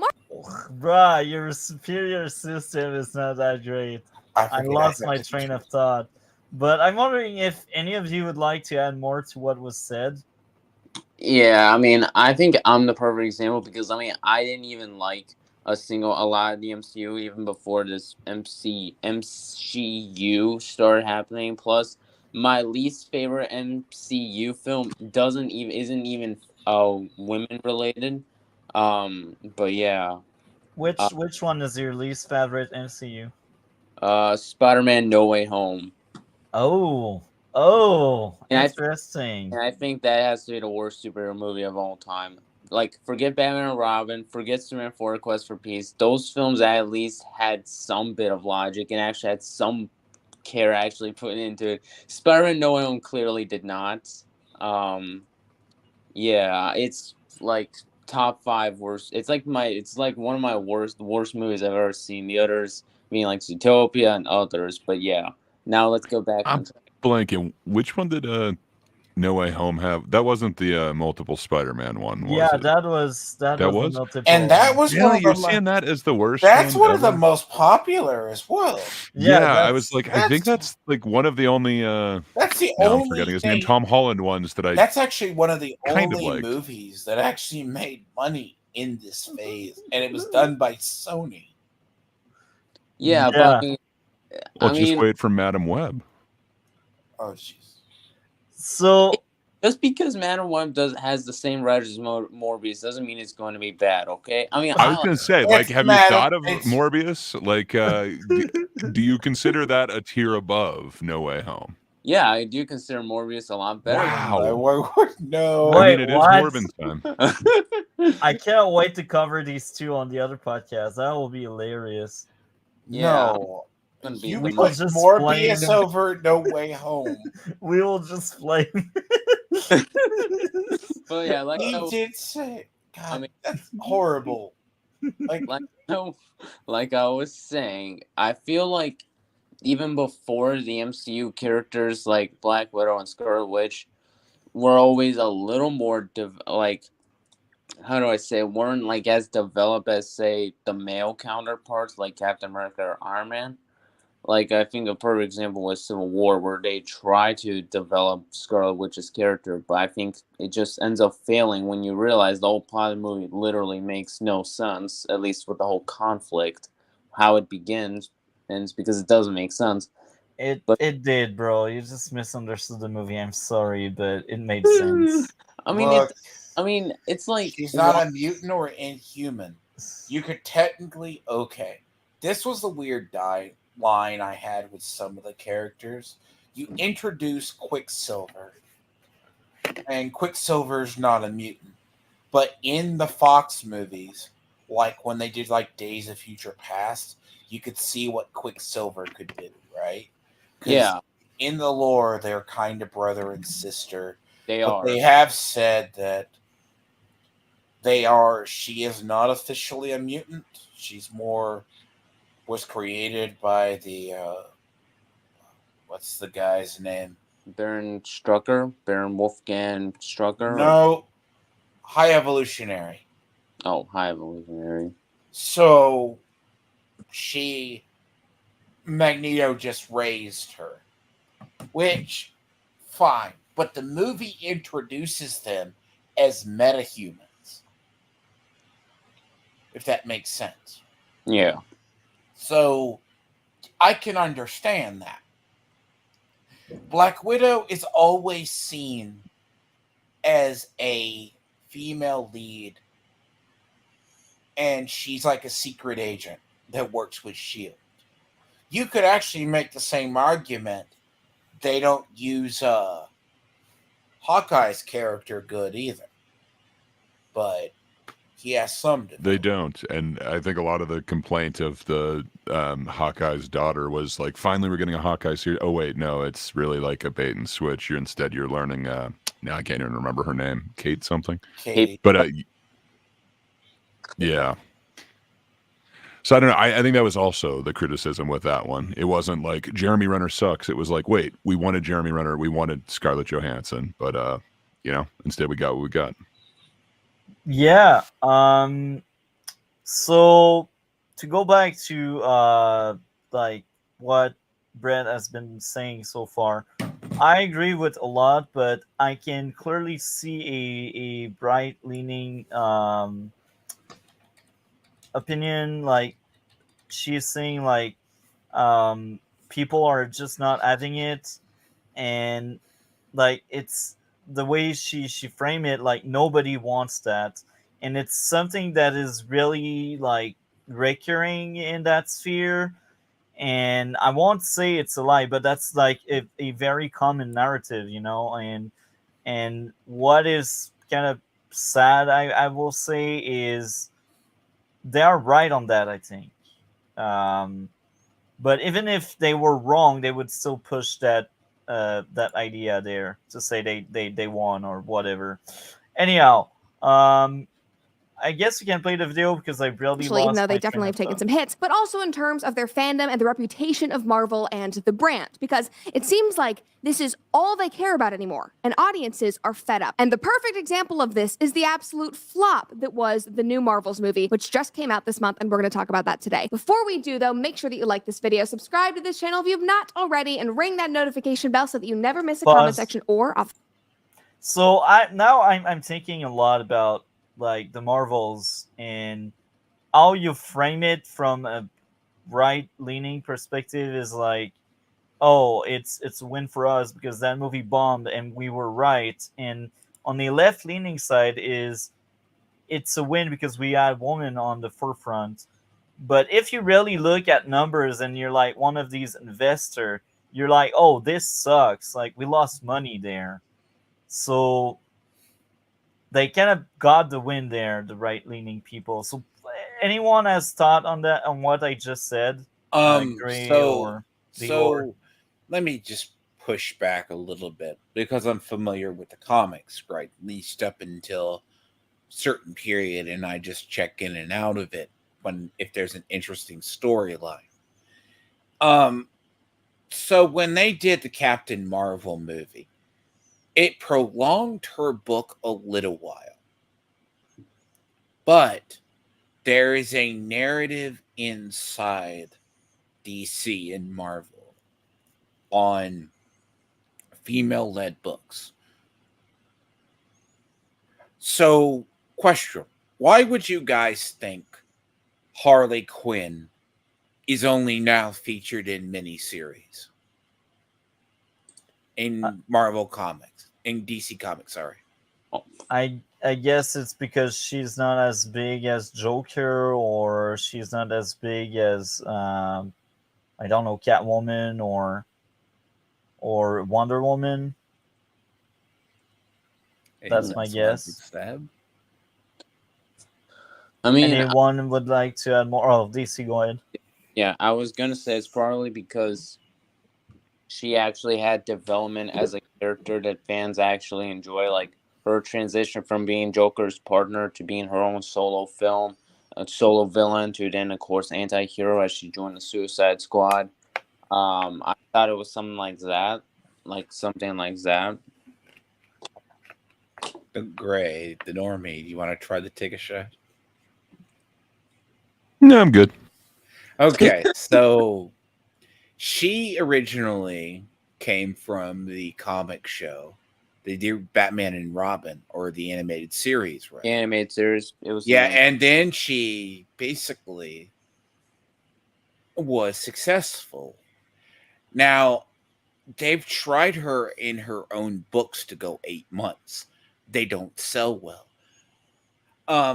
She is now only featured in miniseries now because they don't stick her on anything else otherwise, because it's just no reason.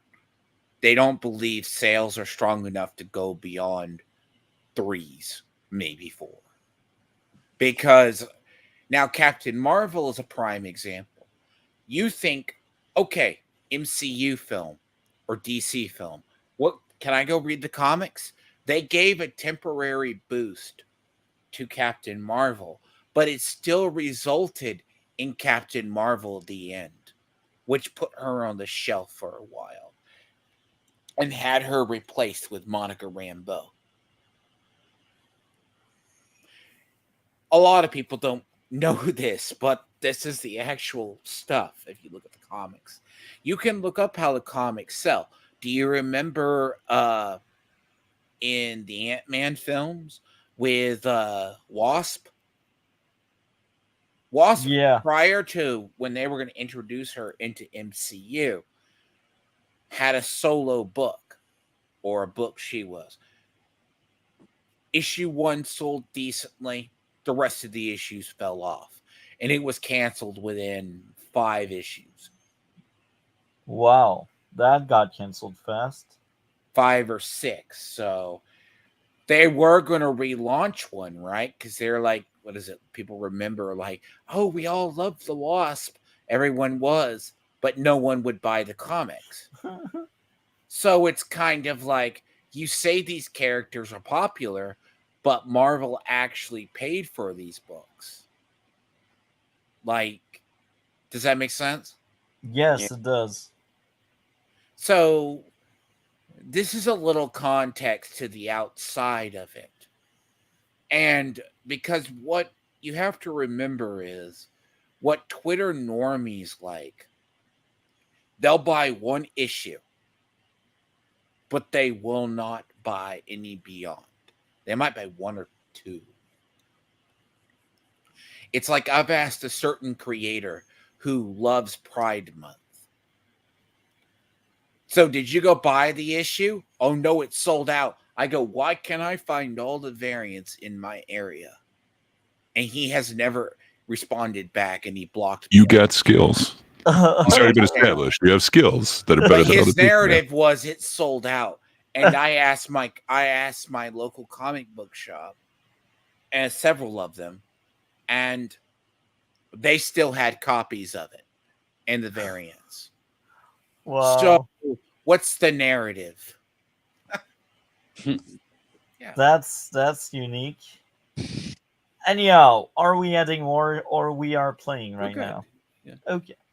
The clock episode. So Marvel had high hopes for this new Brie Larson movie, but it tanked. Like tanked. Oh, on a preference on this film. It was reshot, redesigned almost 3 times because it was supposed to be her solo film. Then they added 2 other characters. Tanked. The worst tank that there ever was, basically. It's beyond saving. It's trash. New York Post tweeted, "The Marvels flops at the box office, making a new low for the MCU." MCU. And Deadline wrote that it cratered, that's the word they used, with 47 million in North America and 63 million internationally. The lowest opening week. It also hit all the lowest records. It actually opened lower than Norton's Incredible Hulk. Really? Oh wow. Okay, that's some Weekend kind in of the low franchise's history. Before this weekend, the worst debut belonged to 2008's The Incredible Hulk, which got 55.4 million, not adjusted for inflation, which premiered at the dawn of the MCU. So I feel like we're kind of seeing like the arc of the MCU here. Like there was a movie that didn't make a lot of money at the beginning of the MCU. They had their peak, tanking. Like I said, tanking now. We are seeing the end of the MCU, and they have done it to themselves. They have been doing it to themselves for the entirety of Phase 4 MCU. Like basically, none of this is good. Somebody commented and said, when you can't tell what the plot is, but you see that it checks all the boxes, that's a bad sign. Somebody else said, that's what happens when you put a chick in it and make it gay. Put a chick in it and make her name it gay. Another person said, you mean when you trash... Buzz. So all of these comments, they are clearly generated by that hive mind from the right. Mm-hmm. And I don't know about that. But the Panderverse episode is so good. I don't know if they're all generated from that, because I don't know. Like there were no gay character in or if there was, it was subtle. There is actually, supposedly because of that very episode of South Park, Valkyrie they changed is it. bi. But but Valkyrie she was is supposedly actually involved with Captain Marvel, but they removed one line where she says we work better as friends. Supposedly they removed that because of that Kathleen Kennedy South Park joke where they said put a chick in it, make her lame and make it gay, and make her gay. It does appear that they did some edits after they learned of the Panderverse. So I don't know. I wouldn't consider the Panderverse or the guys from South Park to be right wing. I don't know, man. I don't know that I can agree with you on that. They also, but by the way, a lot of the Panderverse stuff is coming from fans of South Park who I don't think are traditionally right wing. Okay, I'll very say fair this. point. What's I like funny, I want to say Thor: Love and Thunder. They wanted to ship a Valkyrie, Natalie Portman storyline where they would become a couple, and that got scrapped too. Probably for the best. I don't know. Could be hot. I heard that because, and I'm like, because the idea now, the thing about you can go in the conspiracy theory about the Panderverse. The Panderverse episode is commonly referenced right now, like the Margaritaville episode is, for South Park, but Disney did not get told what was going to be said, and they are nowhere near right leaning. So, take it. Yeah, that could make sense. So, they hate Hollywood. They hate everybody. Yeah. Yeah. Look, I haven't seen Panderverse. I only heard a lot about it from both sides. But you should experience it yourself. It's weird. Like, it is a little bit more centrist than you'd think. Like, going in, I thought it was going to be one way, but they actually portray Kathleen Kennedy, like the real one, not the Cartman one, pretty reasonably. So, I don't know. That's interesting, and actually you piqued my curiosity. Like, I was kind of turned off by what I've heard about it, but based on your opinion, I'm actually now interested. I think I'll watch it after. So think of South Park as a centrist message that usually comes together in the end. Like, that's why I quote it like the Margaritaville episode or the Imagination Land episode's pretty good too. Yeah. But the Panderverse episode was, bear in mind, a lot of these episodes take time to produce. It's not like, oh, they hear a theme and they come out with it. This has been stewing for almost a year. I'm not surprised. I've seen like season 1 and 2 of South Park, and I've seen bits of episodes here and there. I'm kind of familiar with the show. Long since evolved from seasons 1 and 2. Like, that is really, in many ways, crude. But it is a far cry from where it was. So I'd be interested to hear your opinion if you do end up watching that Panderverse episode. Yeah, because you got to understand, South Park is also known for, they take a theme or an idea, and they wind up being right about it. Yeah, because Simpsons, like you've heard the line, Simpsons predicts everything. South Park predicts everything. They have their own way of spinning it. And just so if you ever wonder that they don't hate everybody, go look at how they portray Hollywood in Mecha Barbara Streisand. Yeah. So they are very centrist. So using the line from put a chick in it and Make it gay. that's like, You forgot about making her lame first. like the idea is that line is being used to slam Disney. That supposedly hit them like a truck. So, and this is on the back of, remember, we didn't hear anything on the Marvels. It was radio silence. So, I'll continue if you guys. Yeah. Look right there. Yes. Yeah, we can play now. Your fan base for years, install activists as creatives, and then double down and triple and quadruple down on your mistakes that something like this could happen? Why? Oh my God. It's like, have you not learned? You've been watching this happen for a few years now. You haven't rectified the situation at all. You are just digging your heels in even more, which is what they always do. Now, people immediately try to Pause. rationalize. I'd say they used to do that a lot, but I disagree. This is what they always do, because I've seen a few change. The biggest change I've seen was Daredevil Born Again, when they basically fired everyone involved and they decided to start from scratch. Yes. So I think this lacks a bit of nuance. Maybe she doesn't know because she's really on that sphere of the internet, or maybe she does know and she just disregard that. I do think for like at least the last 2 years, maybe 3 years, if we push it, they were not really like listening to anybody. They were just doing diversity. But I think they kind of learned the lesson, I think. And this is why we get to see like She-Hulk getting canceled, because I think they realized She-Hulk the first season was a mistake. And they're like, we won't repeat that mistake again. And now we will just push good content.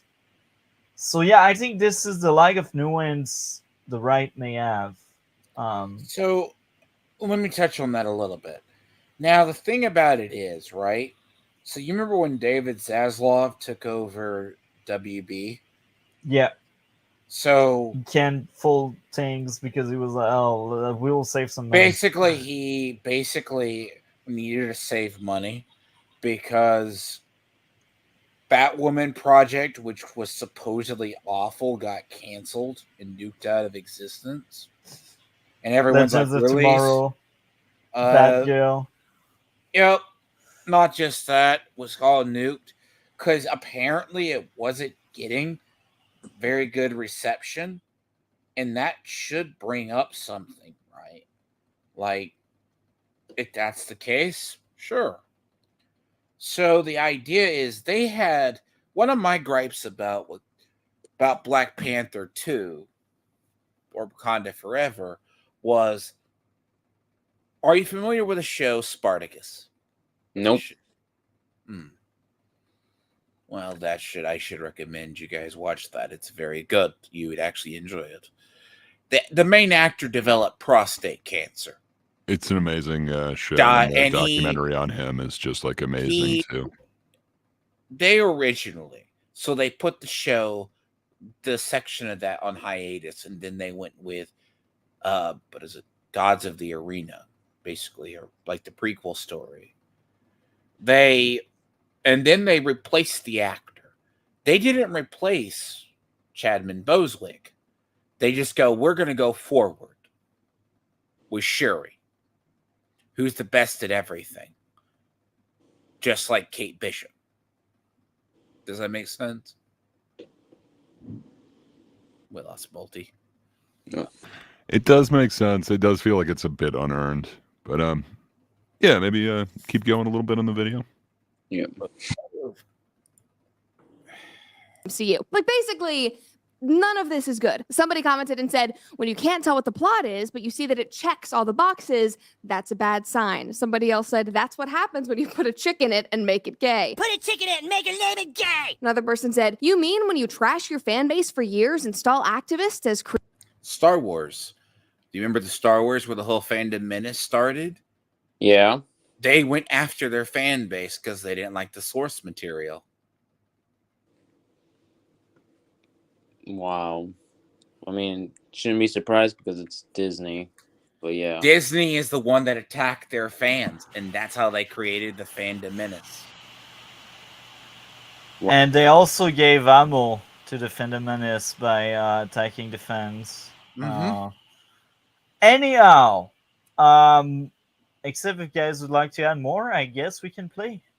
creatives and then double down and triple and quadruple down on your mistakes that something like this could happen? Why? Oh my God. It's like, have you not learned?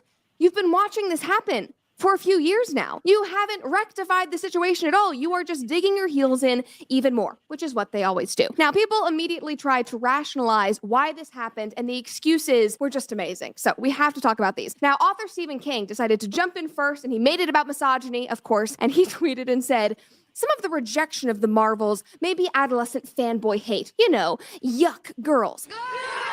Okay, folks. I think this is a brain dead critique.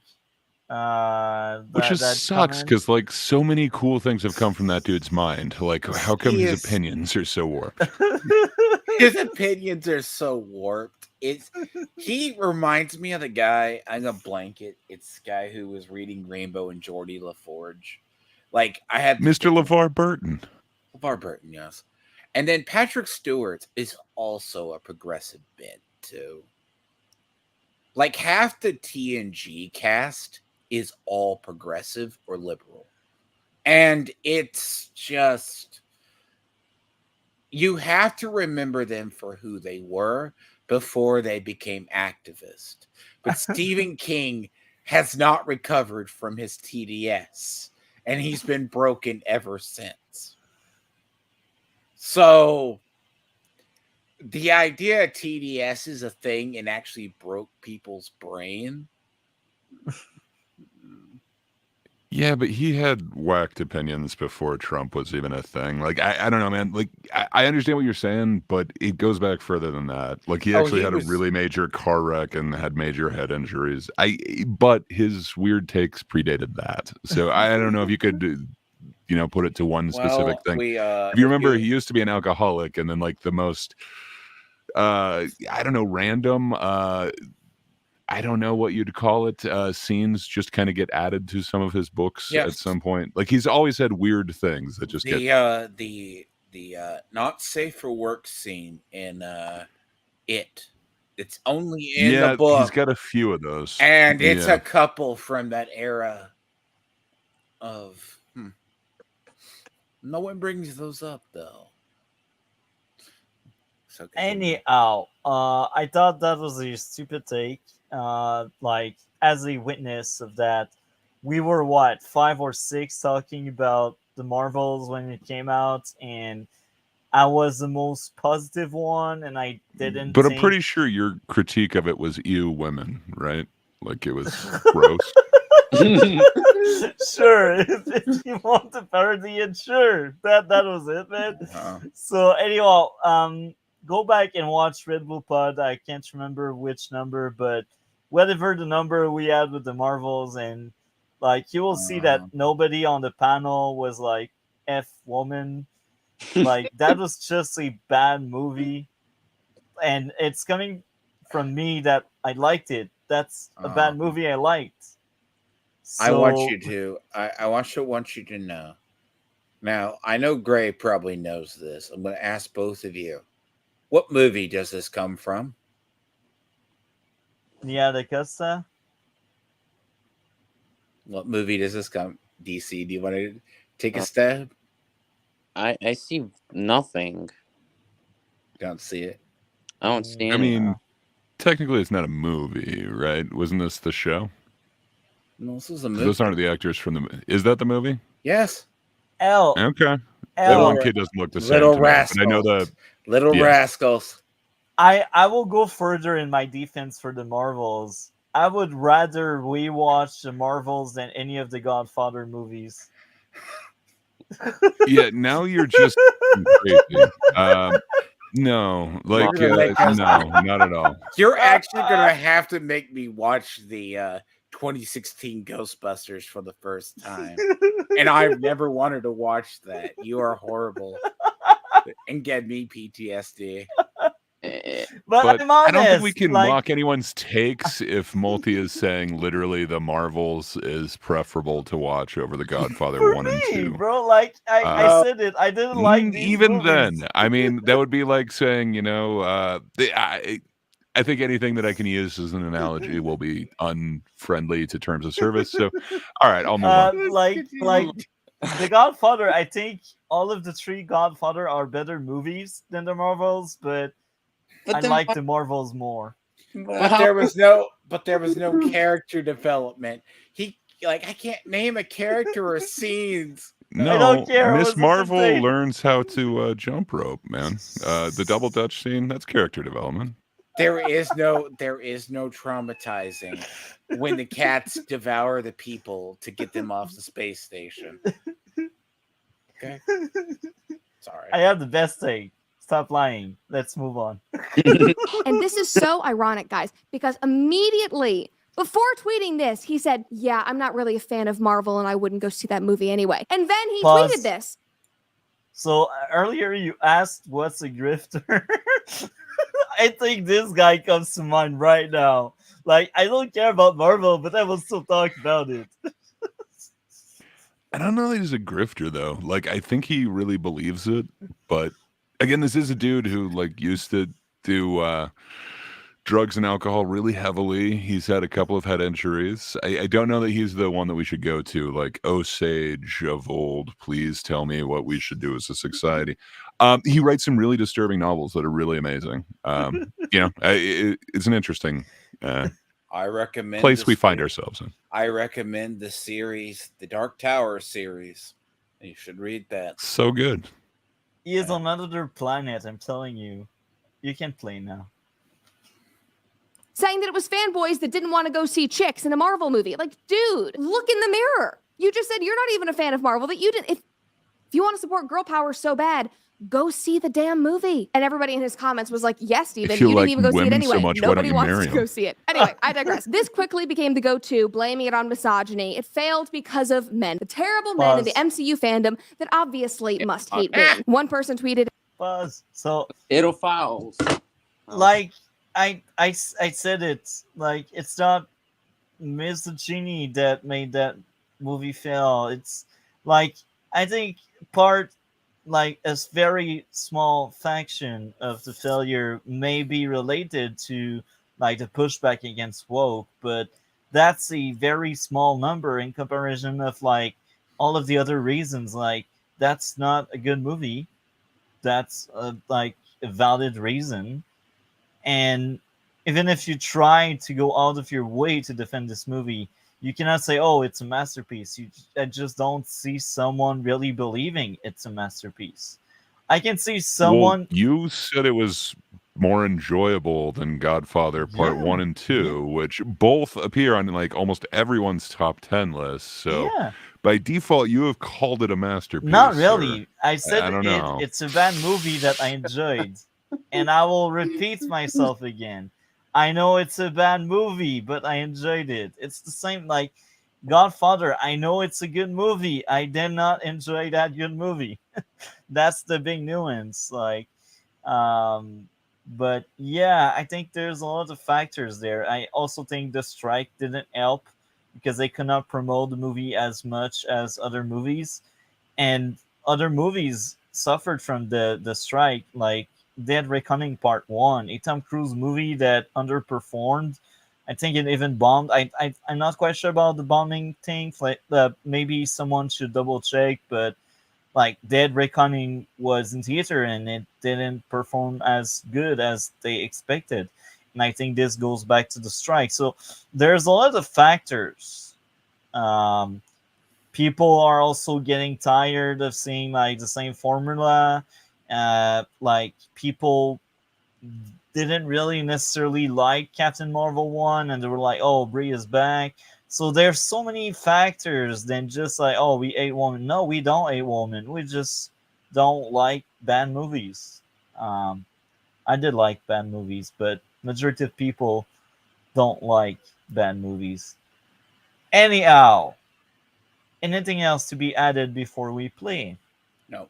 No, and besides, Just let's go. go on. Oh, sorry, man. Did not No. mean to talk over you, DC. I was just trying to looking for the Dead Reckoning box office bomb, and I'm seeing some, but I think it's just due to marketing and COVID at best. That's why I'm looking at a Reddit post. But yeah, you can go on.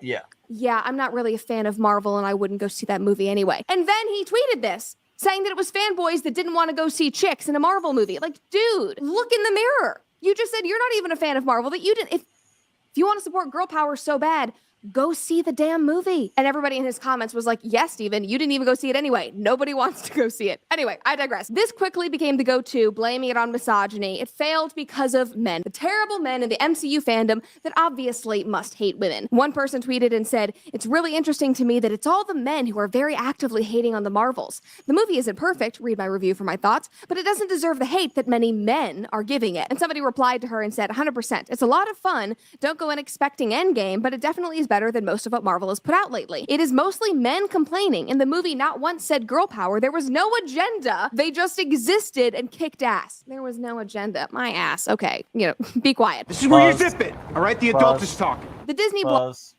So, okay, she's saying there was no agenda. It's What?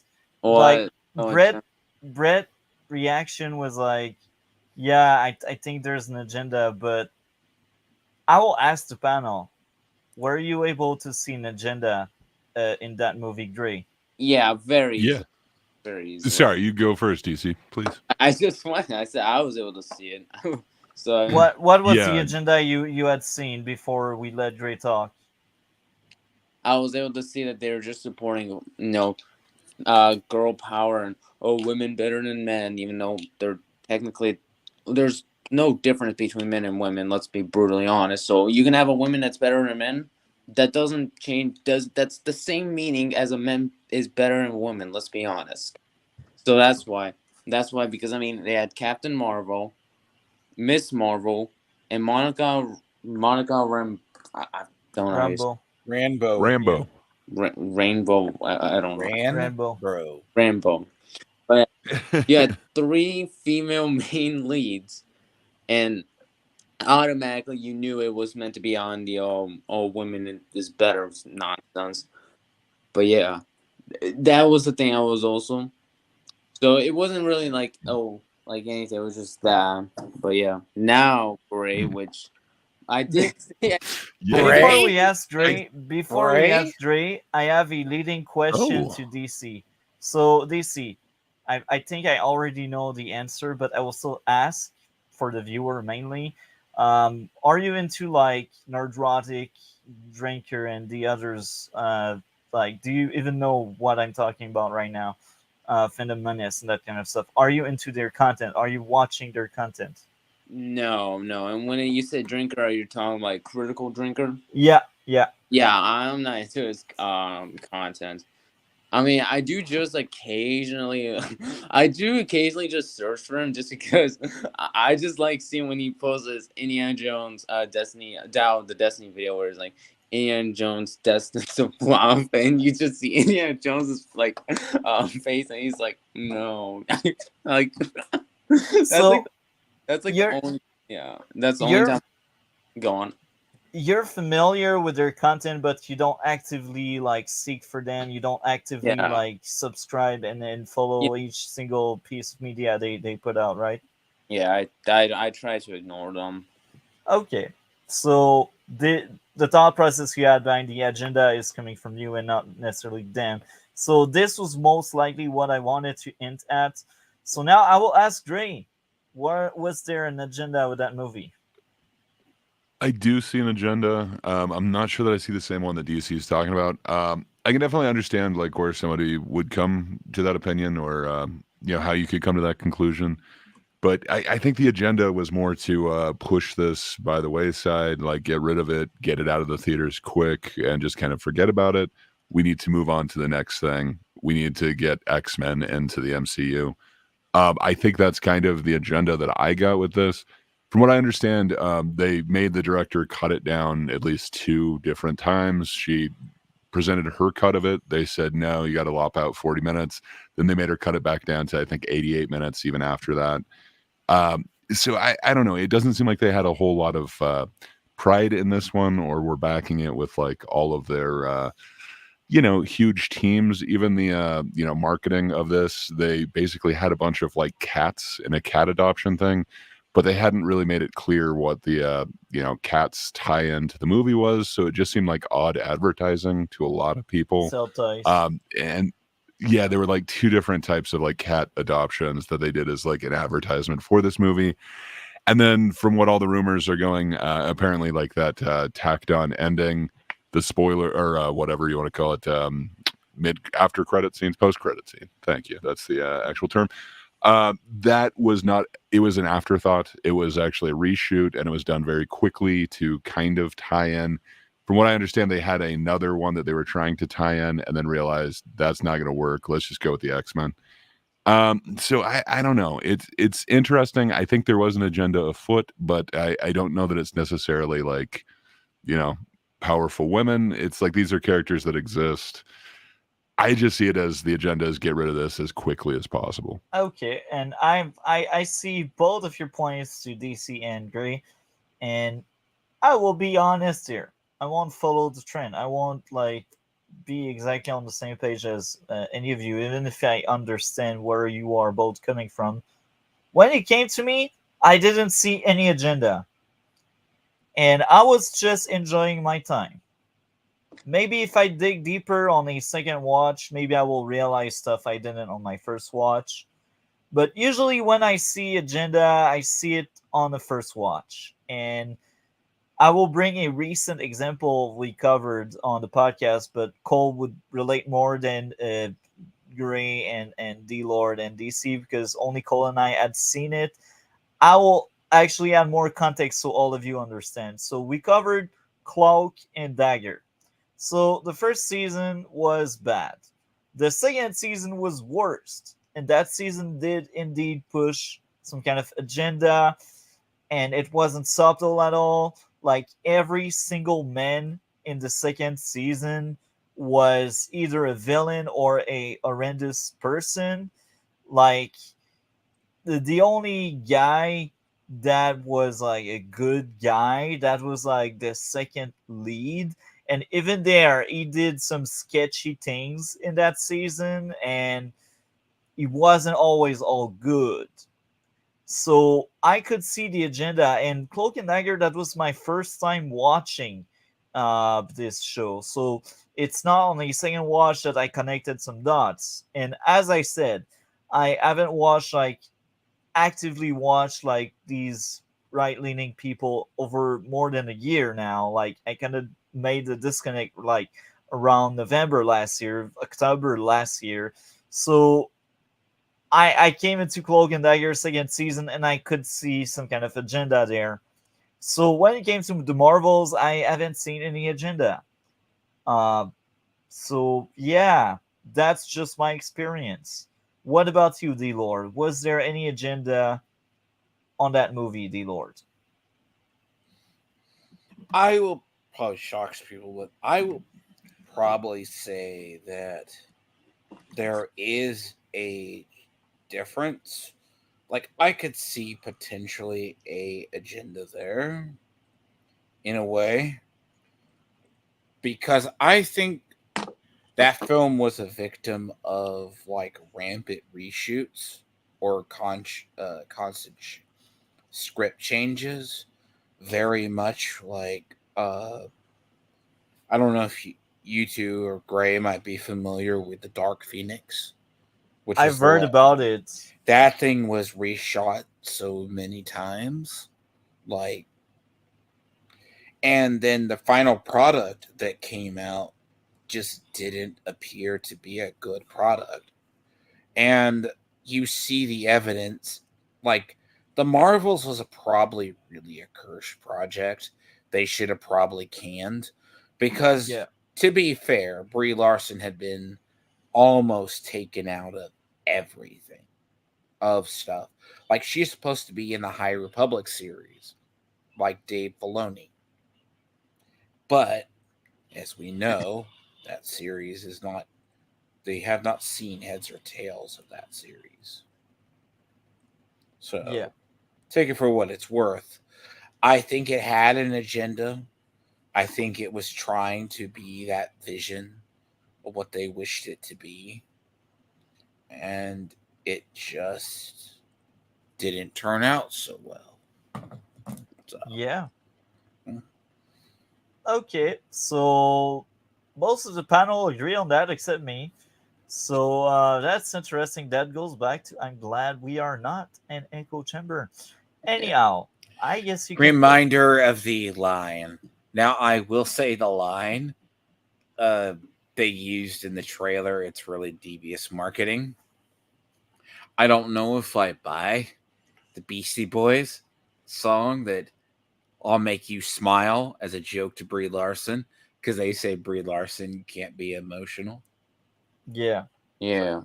Yeah. Also, just letting you guys know, I'm gonna have to leave early. My phone battery's at 20%, and I don't think it can go on for me longer. So, yeah, for being You a take little. care. Oh, that's fine. That's fine. Like, Thank so you for what's? staying. Yeah. Always awesome talking to you. Yeah. Yep. What's going on your channel, bro? Not much, like I said before, and I was actually gonna say, Gray, I have some very good news. Very good news for you, man. Nice.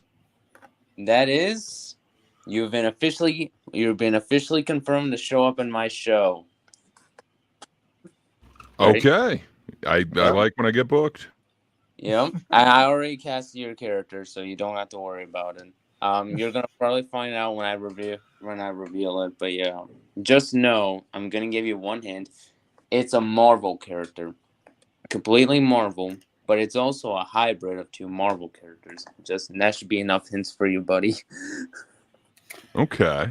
Yeah. I think I Okay. got it. Yeah. So You're great, DC. Have a great day. Take care, and we will talk later.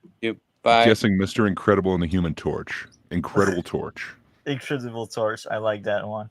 Anyhow, I think we can play now.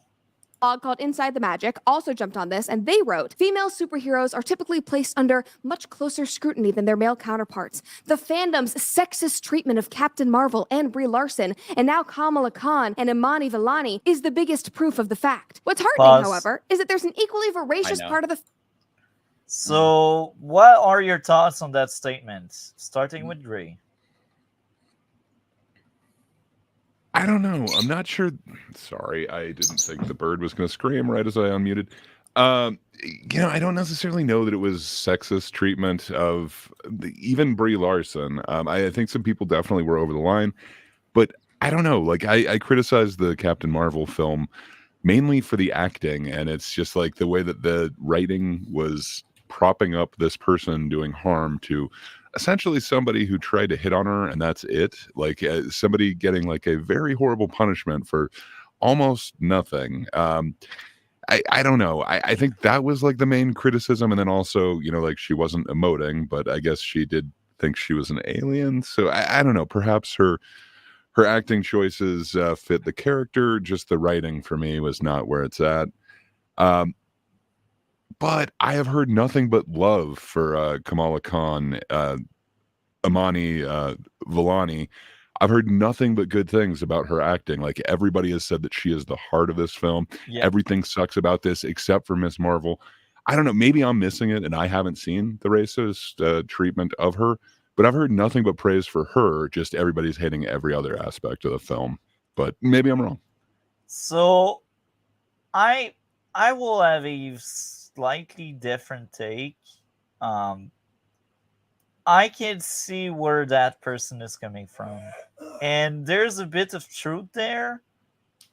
But what bothers me is that statement makes it look like women are victims while men aren't. And again, society is weird because we always look at men's and women's different ways depending on what's going on. If it's a movie, yes, it's true. Like we are harsher on women, but when it comes to reality and real life, it's the reverse. We are harsher on men.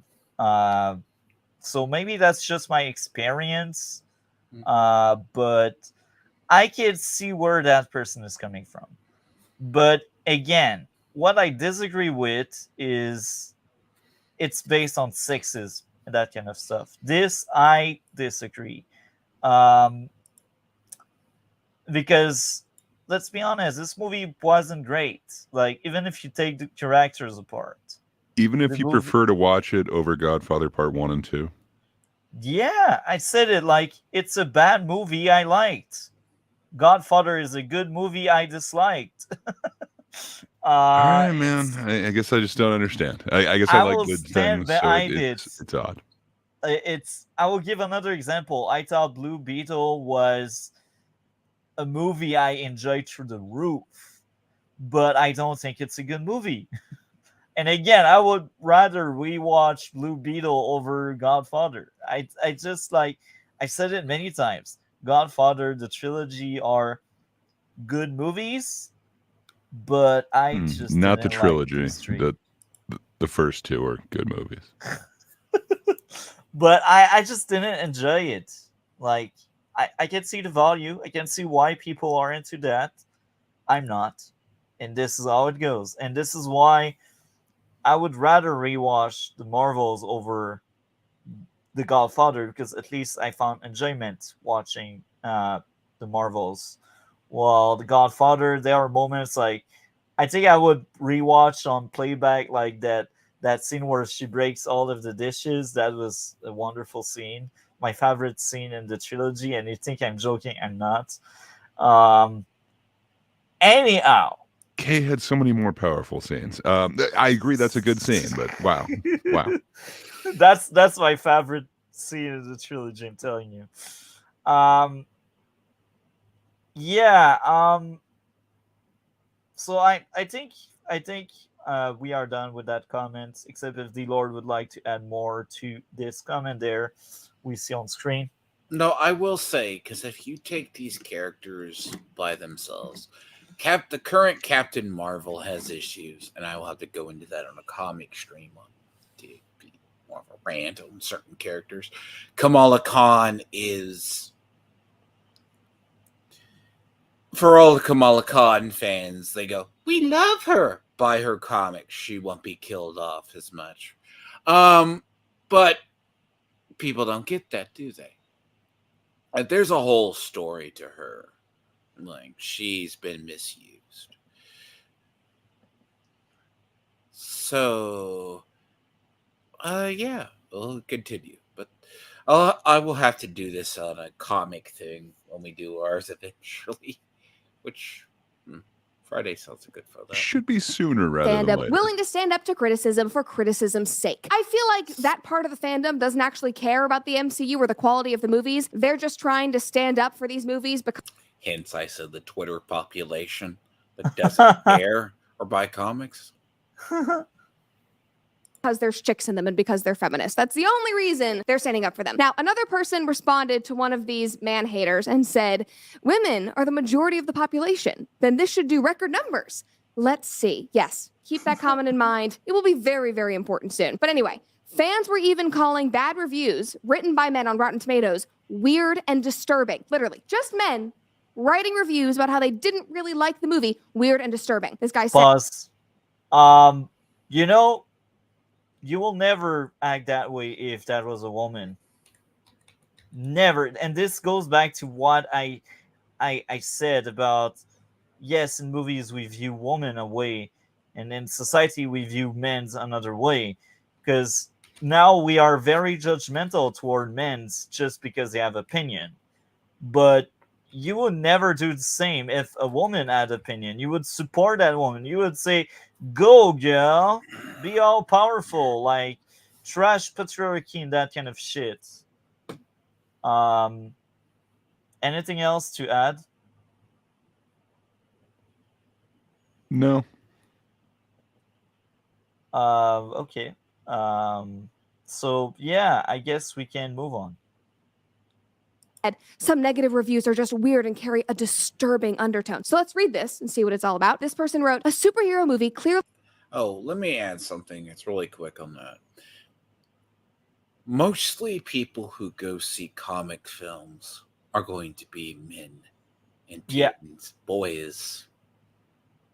True. There's a really old study that gets debunked. It's not been debunked, but they haven't done it again. Like, gaming industry has been doing this. They think it shows what games the sexes play. So when they say, "Oh, we're going to shove a female character," girls play Call of Duty, don't you know? No, it's a sausage fest. Just because you're one of those few, like 5% of players that are female and play Call of Duty. Yeah, that's something you should look into. I might have to send that to you because, Yeah, I'm not like, surprised. because it goes by game breakdown. Like, Destiny and WoW are like weird things, or like take Final Fantasy Online. But it's like, yeah, it's almost like most of your fan base is mostly 60% male. Yeah. It's normal. I think people gravitate more towards certain things.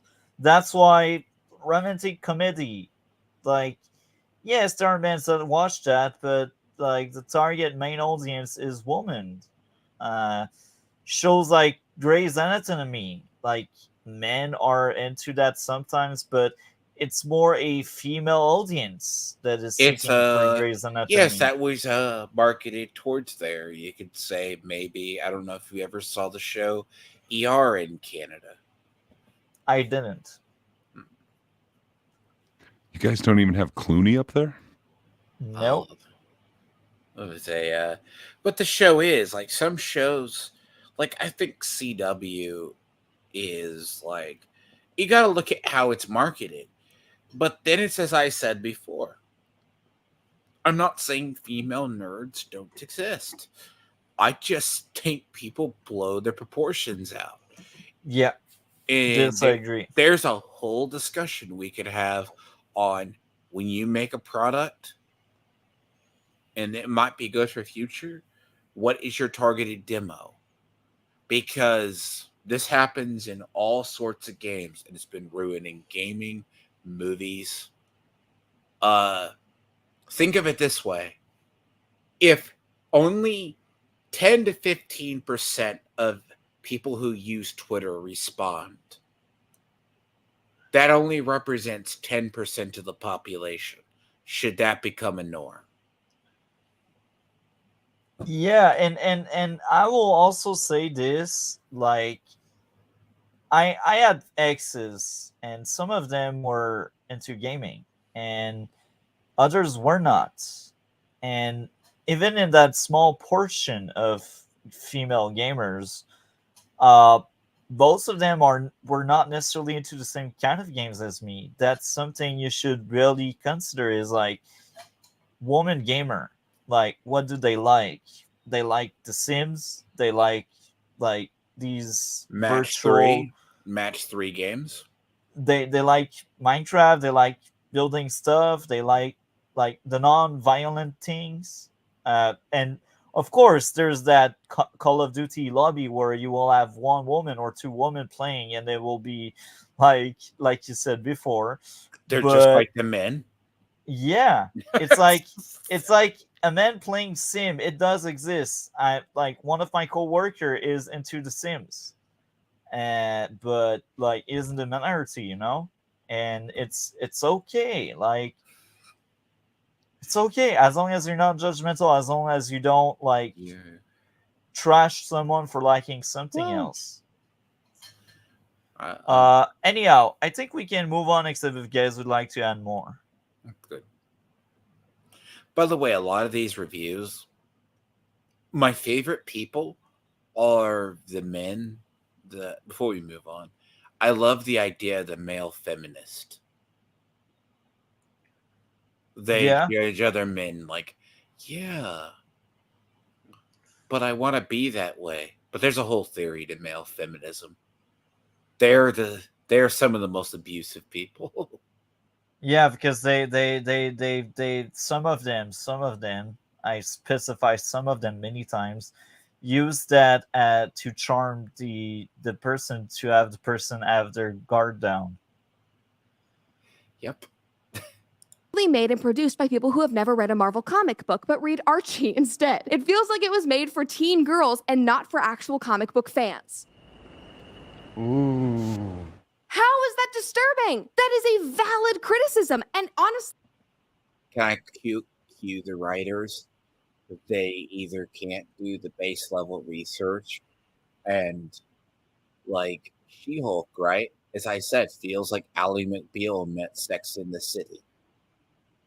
Yeah, and I will add more, like as a writer, right? Like one of the part of a novel I'm currently making, it's a sci-fi flick, and on that sci-fi flick, one of actually two of my character, they are martial artists, because I wanted to properly uh, and to make it like make sense that they would defend themselves in case they go into a fist fight and that kind of stuff.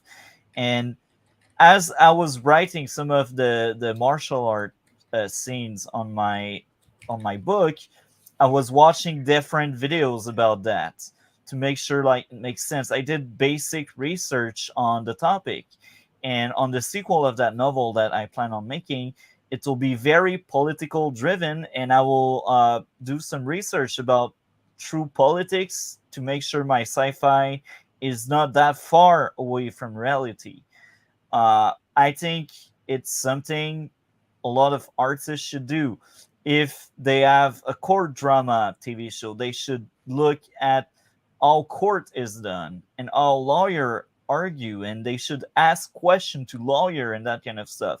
If you're doing a cop show, and I will bring a great example of a show I'm currently working on translating for you guys that don't speak French, and this is a masterpiece. This is basically a cop drama, but the focus is not necessarily on the cops doing cop stuff. It's on their personal lives. It's similar to The Wire, but I'd say it's much better because the focus is really on the characters and their journey. And this is a French Canadian, like Quebecer, like Are they from where I mounted live. police? No, they were like Okay. it's a very grounded drama, and most of it was shot in Montreal. So like this is cops from Montreal in the story. It sounds and, like it's very Okay. blue bloody. It's grounded police, though, not mounted. Okay. I think I remember some of them being mounted in Blue Bloods. No, anyhow, but he's never seen Blue Bloods. I bring that because in that show, the people making this show, which the writer, the director and producer is called Pods. In Pod, he made some research of his own, and he talked to cops, and to make sure the actor were on point and knew what they were doing, they would go on ride with the police, the true police from Montreal. So they had some kind of field training to shot and create that movie to make it more realistic, and this is important. This is why I value this show so much, and there's more because the story is good, the characters are good, and it's just one of the rare stuff made where I live that is actually good, and I would recommend, because most of it is like really bad TV. We don't really have the money to make good TV, and even when we do, like, it feels like waste. Anyhow, that was the tangent. Come on, man. Some of the best TV comes from Canada and is extremely low budget. I don't know. Trailer Park Boys, like, they can't have like much of a budget on that thing. It's awesome. But you say like low budget, like you speak about Canada, but I was speaking about Quebec, and the budget Fair are enough. even I think worse. that's Newfoundland, or so. I mean, like Like- it's Newfies. It's kind of close. I will give you a good idea. Like us here in Quebec, what strives the most is drama. All we have is drama, and like we always have the same kind of actors always, and sometimes we have like unknown actors because they are cheaper, but it's always the same people. There's a lot of nepotism. So yeah. I guess we can play the video now. Like, it's probably right. Like, it doesn't even seem like he has any anger underneath that. He's just stating a fact. Yeah, this has a lot of chicks in it. It was probably made for chicks. I don't think this woman is into Marvel. She probably likes Riverdale. That's not disturbing. It's disturbing that he doesn't like it. Like, That's another CW TV show you need to review. The Great Riverdale. Technically, Oh it's still a my. comics one. You're right. It wouldn't. I don't think it's either Marvel or DC, but I can't remember what their comic label was. but- Archie Comics. Oh yeah, it was just Archie Comics. That's right. Yeah, also I makes think we comics. will. I think we will eventually cover that one day. There's so many stuff we gotta cover before that. But Well, I mean, yeah. you get both versions of Sabrina as well. Anyhow, I think we can. genuinely play- don't understand what that person was trying to insinuate by saying that it was weird and had disturbing, dark undertones. It's just ridiculous. Like, somebody not liking a piece of art that you like is not an attack on you or what you stand for. It's certainly I not agree. disturbing. You're just brainwashed and you should go touch some grass. Maybe even take an hour for the sauna with Bon Charge. Now, the holidays are here, and if you are looking for the Skip perfect gift the- for somebody the you love or even something seamless nice for ad. yourself, you need Pretty to check out seamless. Such an amazing, transition there. I didn't even know it was going into that. Look, it's fine. YouTubers have to pay the It is bill. fine. So that's what I'm wondering. Like, okay, so if she doesn't actually believe in Bond Charge, is she a grifter for pushing this forward? I don't know. I would I don't argue know. that No. you know that this is an advertisement. You They're don't know. clearly displaying it on there. Yeah. But I don't know. If she didn't actually believe in it and she doesn't tell you that it's an ad, she just starts like talking up some product. That seems like a grifter move. Yeah. I don't know. I like your point of view. Look, it's just like everyone who promotes Raid Shadow Legends is totally fine. Yeah. But she is entertaining. That's why she's that often on that playlist. She's the female Tim Ben Shapiro. A female, yes. Or BMO said it earlier. Tim Shapiro. The thing is, watch the two side by side. You will. It looks like Ben Shapiro's a trap. So, like, maybe I won't like him as much because he's a guy and I'm not into guy. Maybe that's the thing. But she looks The pretty. I scary think we're part. back from the break now. If you want to She pause it. said, there are pockets of the fandom that are really virulent and that will be Wait. applied to your entire order. Again, that is What bondcharge.com. happened? I love their products. You will too. They'll make exceptional gifts Why? and I maybe just went even back a a little something second for so that yourself. we don't Anyway, miss even the what she was saying. director of this movie was blaming the fandom, which is Can I say And she the said, "They're- seamless transition is amazing. Okay, so I see that comment. Okay.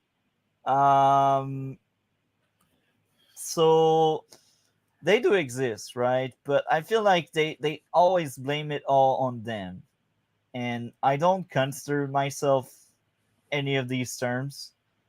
And I don't think Gray considers himself any of these terms. And Well, I you don't see, think we're not the arbiters of it, though.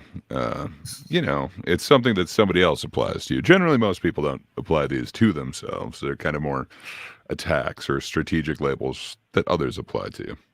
Yeah. And D Lord, what about you? Do you clearly apply this to yourself? I will say that I believe this is usually really, really bad, right? Yeah. Like I say, look, every fandom has bigots in it, okay? Even leftists sometimes are biggest themselves and they hate bigots. Every fandom has these giant monsters that live in the corners. Yes, you can go. Like, I don't hide the fact I grew up playing Magic and other card games. Yes, there is weird guys that they're very strange, that are like antisocial. They don't like other people. I've been in shops with them. oh, they don't like you because you're this way, and they they do the very same thing. They outcast you, and then wonder why they hated, and then they come together like a clique. I've seen like the worst parts of fandom. The people who go, I'm not going to watch it because there's a female in it. Well, yeah, they exist. Those people are weird. But they're in the minority. They're like in a really small corner. But because it's so offensive, we hear them too loud. I think like the fact that it's so rare when it comes up, you're like, oh, it exists. You're kind of shocked that this shit exists. I think that Look, could be a way to place Look, it. the internet has found a way to empower idiots, okay? I'm going to be honest. There's this idea that floats around that it floats around. It's floated around many years, a lot like Benson has. The idea is you have the internet gives a platform to people of all opinions. You can find whatever crowd you want to be a part of. Every fandom has a Yeah, toxic part to it. And these people come together in one fashion or another.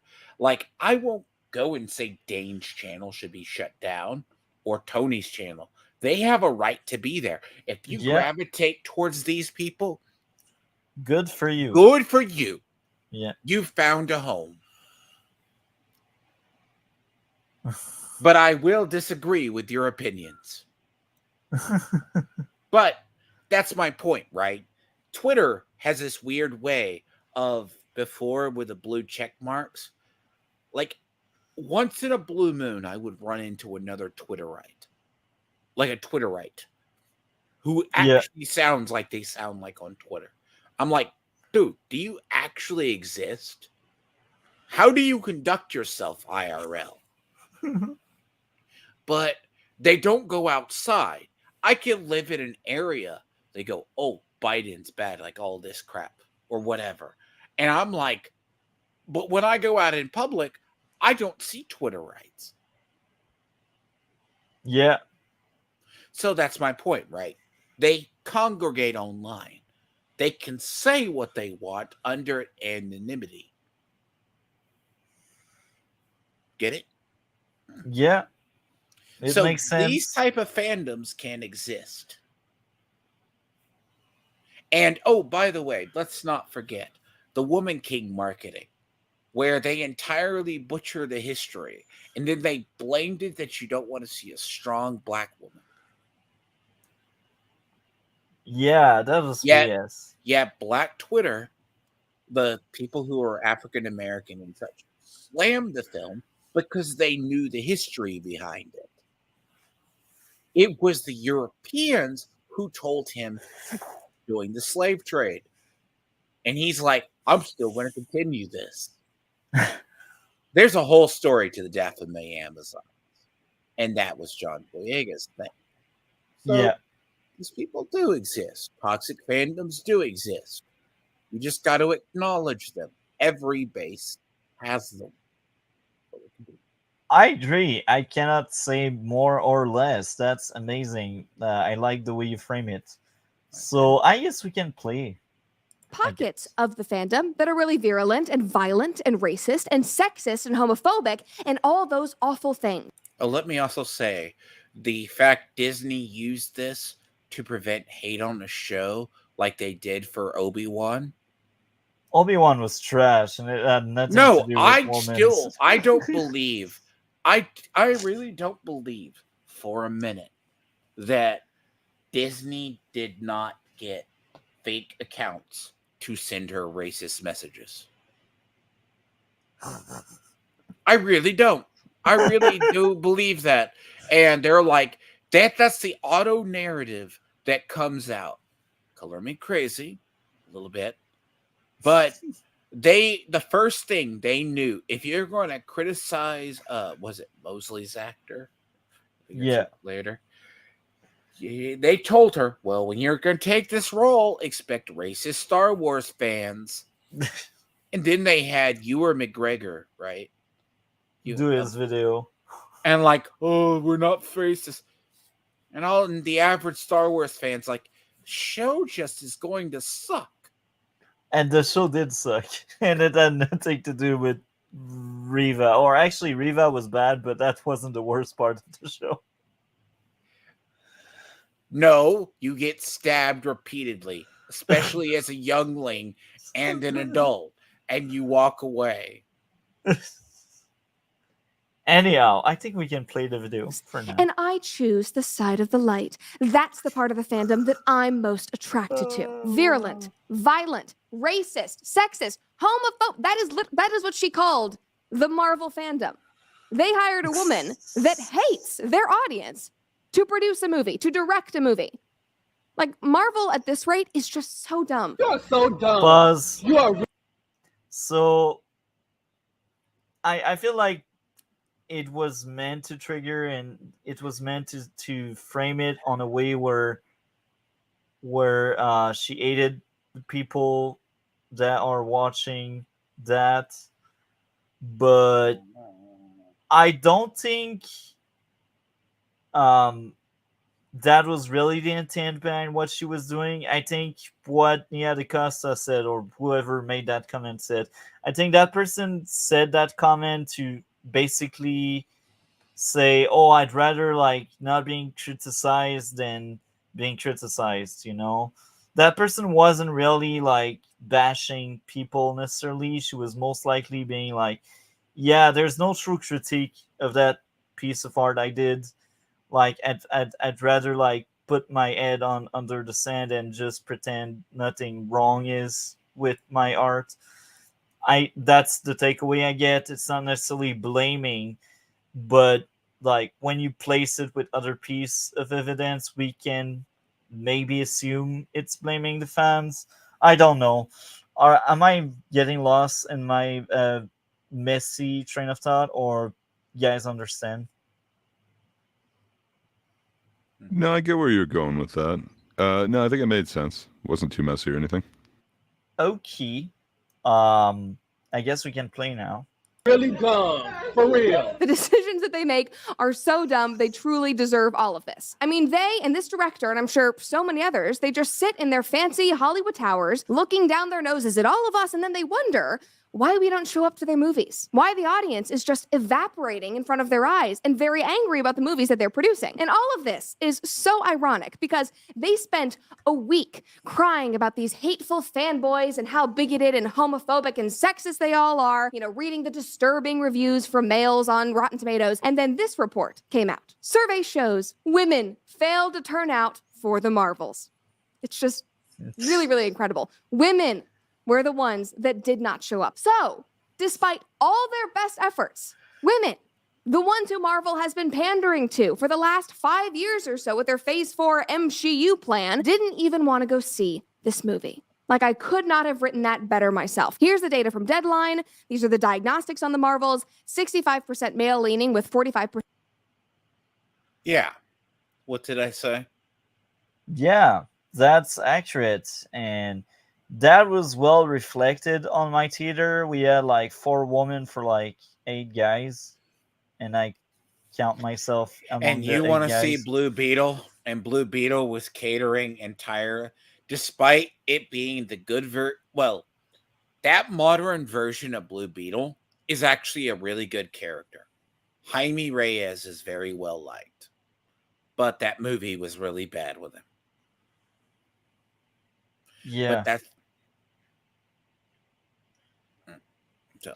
You're saying yeah, but I feel like you would still rather watch that than The Godfather Part 1 or 2. But there's a man, bunch of keep going. movies that I consider worse than The Godfather that I would rather watch because I like these movies more. Nah, I get what you're saying. Like, there's a bunch of movies that kind of affect you in different ways, and But it's kind of hard to go back. Like Requiem for a Dream, I've seen that so many times. I do not need to ever see it again. It is a great movie. It's really hard to watch. That being said, though, you should give The Godfather Part 1 and 2 another shot, man. Like, you get so much more to rewatch. Give yourself some time, but one day, just watch Godfather Part 1. Then another day, and No, the near, bro. No. far Don't future. try. Don't even Watch try the it. second one. The fact that you think the third one is better than the others, like, you're just wrong. You need to come to your senses, sir. I mean, I feel ostracized. I feel like guys are racist. Only towards French Canadians, but I don't consider you a race. Oh, bro. I it's guess okay. you can play it. Men over 25, 22% of women over the age of 25, which gave it the best grades at 82%. That's important. Men under the age of 25 at 20%, women under 25 at 14%, and the biggest. Oh, can I mention a topic that you should cover? We should cover possibly. And I've tried to get this with Vincent, but Vincent doesn't want to tackle this, or he gets too sidetracked. We should really look into like the idea of ESG. So I have to do a little bit more research. This is a surface article, and I'm sure it has roots. Basically, anti-woke economic terrorists have wiped out. I don't know, man. So like that seems a little bit way more political than like necessarily like the mind aspect of the podcast. Probably not. The idea of the ESG thing might not be the right of yours, or we'll cover it or so. No, but like there are people that they just don't want to watch stuff. And I think it's call it hero burnout. Call it that. Oh yeah, I think I know what you're talking about. Like comic book burnout or comic book fatigue and that kind of it's basically there was a generation, you had a payoff to get to end game. There has been no end game or any scenarios to lead towards. But like I think it's interesting in the fact of you look at the demographic, there's not teenagers in this. And the idea manga is overtaking comics is real. So. Yeah. And that's funny because the left denies that. They're like, oh yeah, they're doing as well. Not really. Like and I will go on my own bookstore. Like there's a bunch of bookstore. Like there's a big chain of bookstores where I live in Quebec. I don't know how national they are, but it's basically Renaud-Bré. And over there, you get all sorts of books like novels, comics, manga. You even get like games and that kind of stuff. So it has transformed. At first, it was only books and stuff. And there's bunch of manga shelves that are always full. And it's not because they don't sell. They do sell. Otherwise, they would be empty. Because like there are other bookstore on that chain that order less manga. So when you see, oh, there's a missing one, so that means in this specific bookstore they don't order as many manga as like the other one you go at. Mm-hmm. And it's logic because they follow the money. And to give you a great idea, as a teenager, I didn't go to grab comics there, even if we had comics there. I went to go there to buy manga, and I have like entire collections of manga. And like, yeah, that's just me, one example among many, but I can bet a lot of people could relate to that. Like they follow the money. And now I will say Japan is not immune, because this is a debate that comes up in the arch community a little bit, because we do watch stuff and people who come into it. And you see it a little bit. The idea is Japan stuff moves at a glacial rate. Like, if you want to talk about interesting, like as quick as comics got destroyed, manga and anime can be destroyed as well. The idea that the progressives and stuff like ESG have wormed their way over there, yeah, that is a separate can of worms. But they have really good gatekeeping policies. yeah, and Yeah, sorry. Something came up, and I got that idea on my mind to explain another thing that would contradict some of the narrative out there. Manga, most of them are very progressive. Oh, you do not want to know how much of recent, and this is not talked about. You will see the fall of Japan. They're roughly about like 20 years traditionally behind the US. Like Yeah, Europe gets TV shows late, but they are far catching up. Like Forspoken as a game would have been unheard of 5 years ago. yeah, So, and they thought the West would eat up Forspoken. No, we did not. So there's a bunch of Yuri and Yoi over there. And it's the progressive themes are starting to work their ways in slowly. The destruction of the MCs. You're going to see it like with the Marvels, but that's a topic like if you do research. yeah, Like you used to see one every so often. Now they're bigger. yeah. Now I gotta say something like research. I have very limited time, and if I do research, it will be like other stuff. But it looks interesting to talk about. But as you said, it need research, and there's just so many in my mind. Like I'm a writer. We have 2 podcasts, and I gotta watch like 5 movies know. and 3 shows. Like I Uh, wish a day had more than 24 hours because I clearly don't have enough time. no, what I would tell you is I can send you the site that I use. Yeah, Just that could be fun. look at what is read. Just look at what is updated Yeah, when stuff does, and it gives you the general trends, and you can start to see it. And you have mangas, of course. You have manhwas, and you also have manhwas. Manhwas are the Korean, and manhwas are the Chinese. So think of these numbers, but that's a little side tangent. Because if you think manga Not a is little side tangent, man. This is like kind of yes, far away from here with the whole yeah. Like ESG and then into the different we types of manga. we can play. We can play the demo video was now. 25 to 35 at 33%, and then they go into the diversity demos. I mean, Marvel movies used to be for everybody. Like the audiences were diverse. Both men and women wanted to go see these movies, but now they've completely turned their back on their audiences and they're pandering to a very small percentage of people. The only ones who I are agree with excited that. are these 2016 girl boss feminist activists. Like they did this to themselves. Congratulations, you played yourself. Now, my favorite tweet about this was from Shoe on Head, and she said, "Ladies, we need to talk about the internalized misogyny of not consuming the latest slop farted out by the Disney Marvel Pause. conveyor belt. Disappointed in you."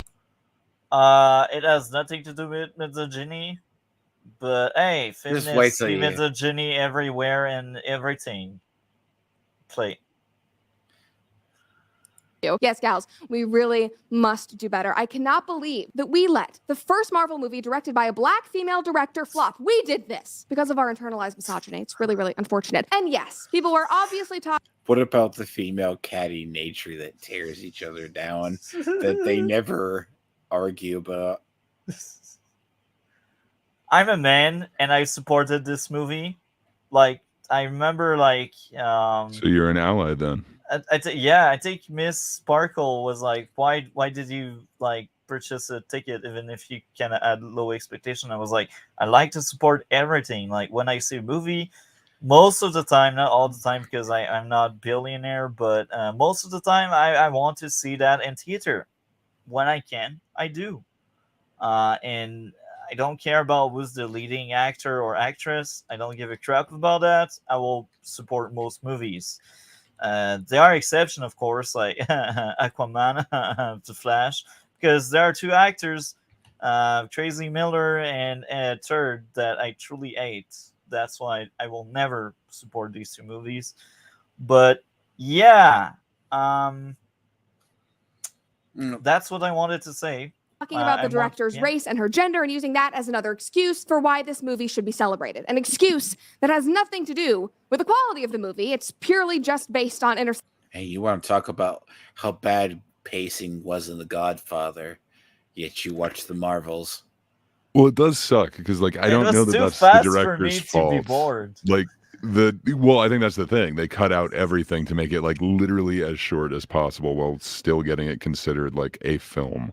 I don't know. Like, I think a lot of the heat went towards the director, and she made it perfectly clear, like, "This is not my film anymore. This is Marvel's film." I mean, Like, the they have directors and the changed everything. producers are going to become the first in line to be smashed.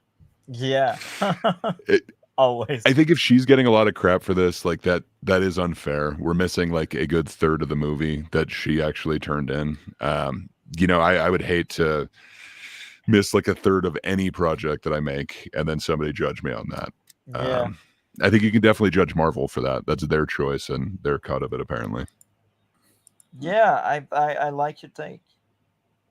Sectionality and checking off some diversity boxes. But anyway, one person tweeted and said, "Want to know the saddest part of all this? The Marvels bullshit narratives. The Marvels is the highest grossing debut film for a Black female director." And she said debut, but what she really meant is like opening weekend box office numbers. So she used the wrong phrase. So it's not this woman's debut film. And I digress. And yet, I haven't seen any of the trades talk about it in headlines. So let me give her flowers now. Congrats to Nina DaCosta. Somebody commented and said, "You mean they are doing her the courtesy of not rubbing her massive flop in her face? Yeah, what monsters." Another person said, "This is not a flex." Failing upwards has been a very bad problem at Marvel and most of the industry. Yeah. Okay, so this comment, I was kind of divided because Vincent hinted at maybe joining. So directorial debut cost the studio $100 million and most people would be fired. I refuse to celebrate failure just because it's my community. Well, I think there's always something you can learn from failure. And I think this is missing the point if you don't learn from failure. That's how I see it. So For sure. I don't know what's the takeaway from that movie. That's the thing. Like, well, I kind of think both of those would be celebrating. I don't know. I think both of those takes are kind of extreme. Like to say, like, okay, if I classify this one thing this particular way, like say, like just films of this type of this length, released by a director of X, like I don't know. It feels like the way that they're cutting that down is like.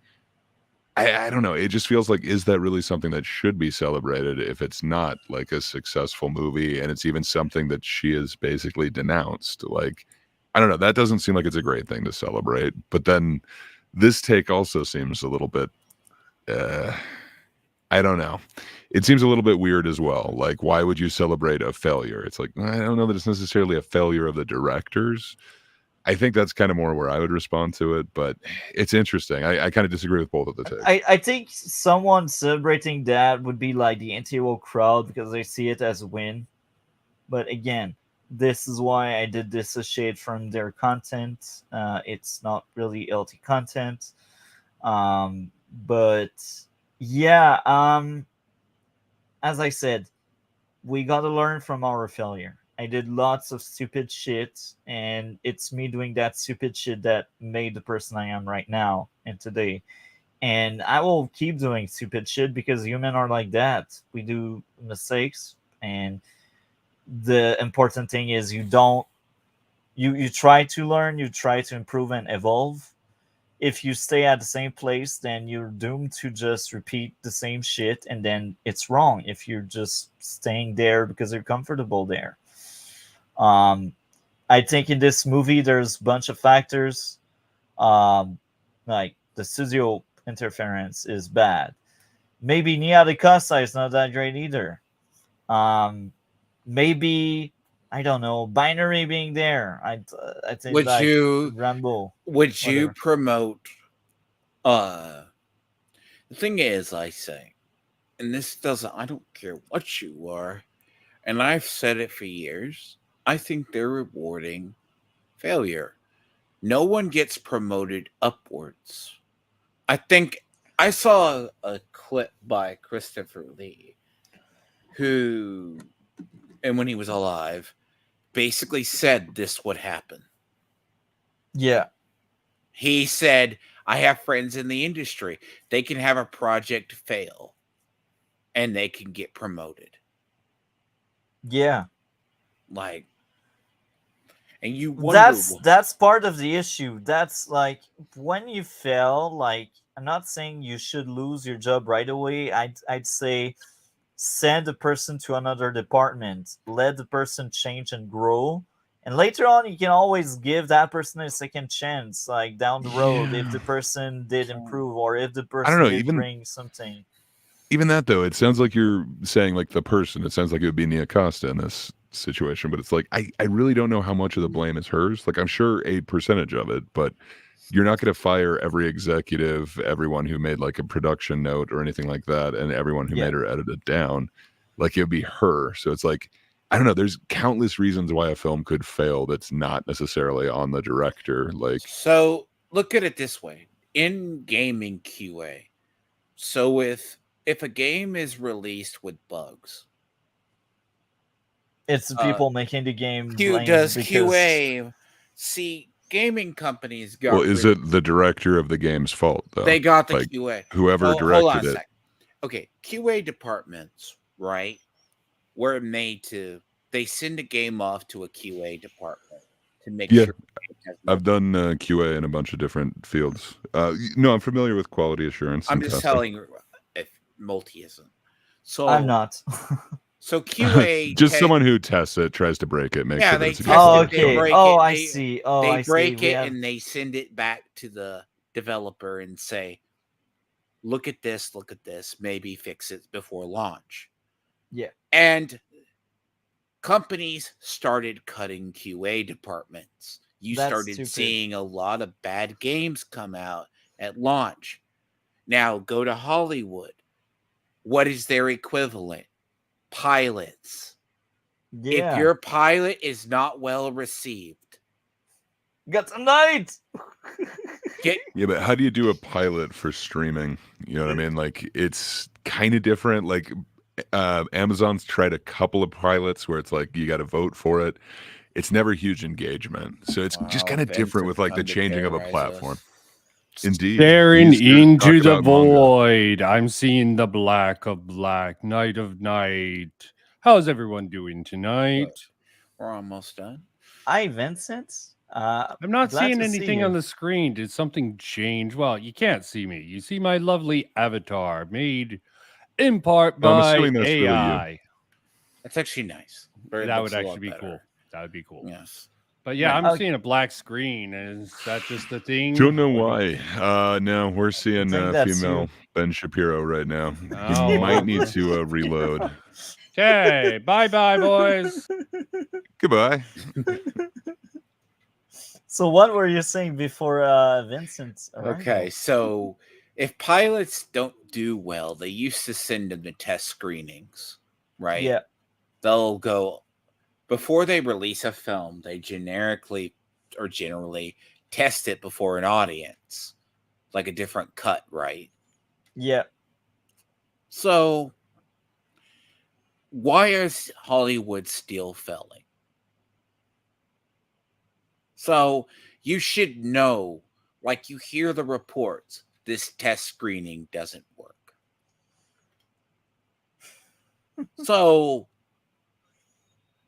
do you reshoot sections? Right. You're a writer, right? You don't just throw the book out there. I don't. If you send someone to proofread it, you have someone clean it up, I hope. Well, I make other reads. Like basically, I have a long process, but right now, as I am writing this first novel, once I'm done, I will send it to many people I trust, so they read it and give me their thoughts and what I should change, and then. And I'm sure you might consider giving it to an editor or something, but I don't know, kind of what Tiamat was describing sounded like an editor where like, I would just warn you, man, like with a test screening, you get like idiots. Like it is not like highly trained people who are going to tell you what like the public wants. Like it's random people who can show up in the middle of a day on a Tuesday. Like it's not the cream of the crop here. Mm-hmm. Yeah. So that's this is a failure all around. I'm not still seeing black. Fucking hell. Are you sure you're not playing troll on me? No, man, we're We seeing aren't. female. We're might seeing see the it. lovely Brett Cooper right now. Well, Yeah. maybe I'm lucky if it is. Well, we'll it continue. was the same woman from before. For Christ's Okay, sake, yeah, stop okay, it. now. Her directorial debut cost the studio hundreds of millions of dollars. Most people Now would I be see fired. I the refuse lovely to celebrate Okay, failure pause. just because. Corresponding. So Nice. Glad you now see. yeah, that's a good thing. So welcome among us. I'm glad to No, see that's you. what you guys think. I don't think she's as attractive as you guys are making her out to be, but you know me with the hot takes. Go on. You I don't think think she's Ben not. Shapiro's not? Her she is, but Ben Shapiro, I don't know. I'm not into men, Oh but no, I think she's No, he's pretty looking hot. pretty. no. Oh, let's not be sexist just because I am. I'm not bringing this whole podcast down, okay? It's not even Hey. sexism, it's just judgment, okay? Come on.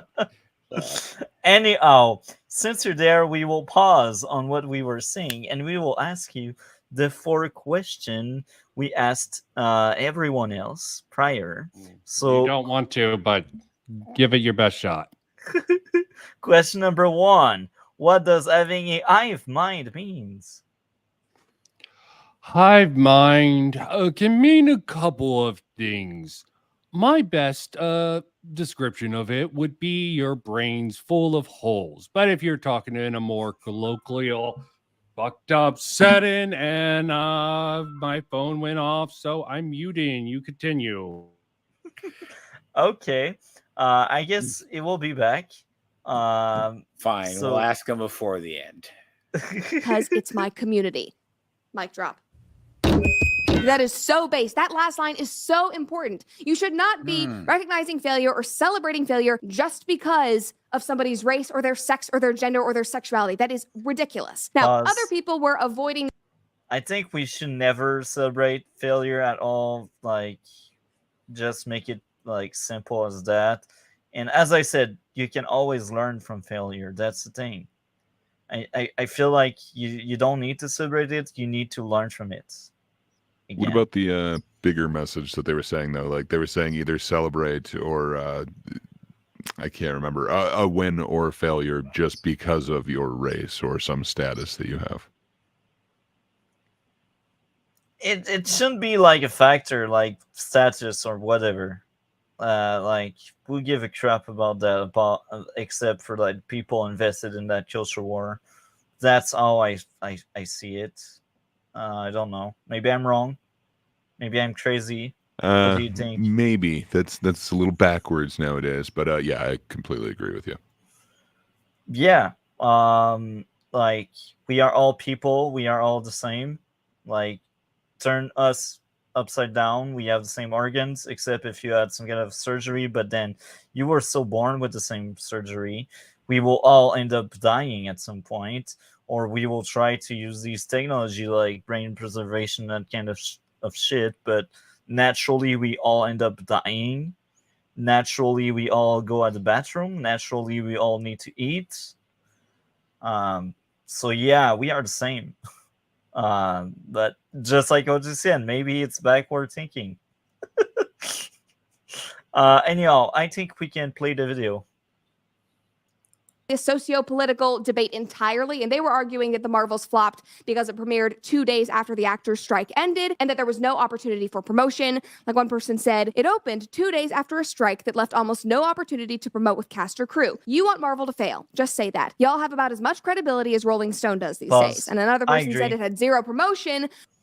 That could have explained those weird cat promotions that I was talking about earlier. Like I definitely didn't factor that in. I just remembered it being odd, but I totally forgot that it was coincided with the strike.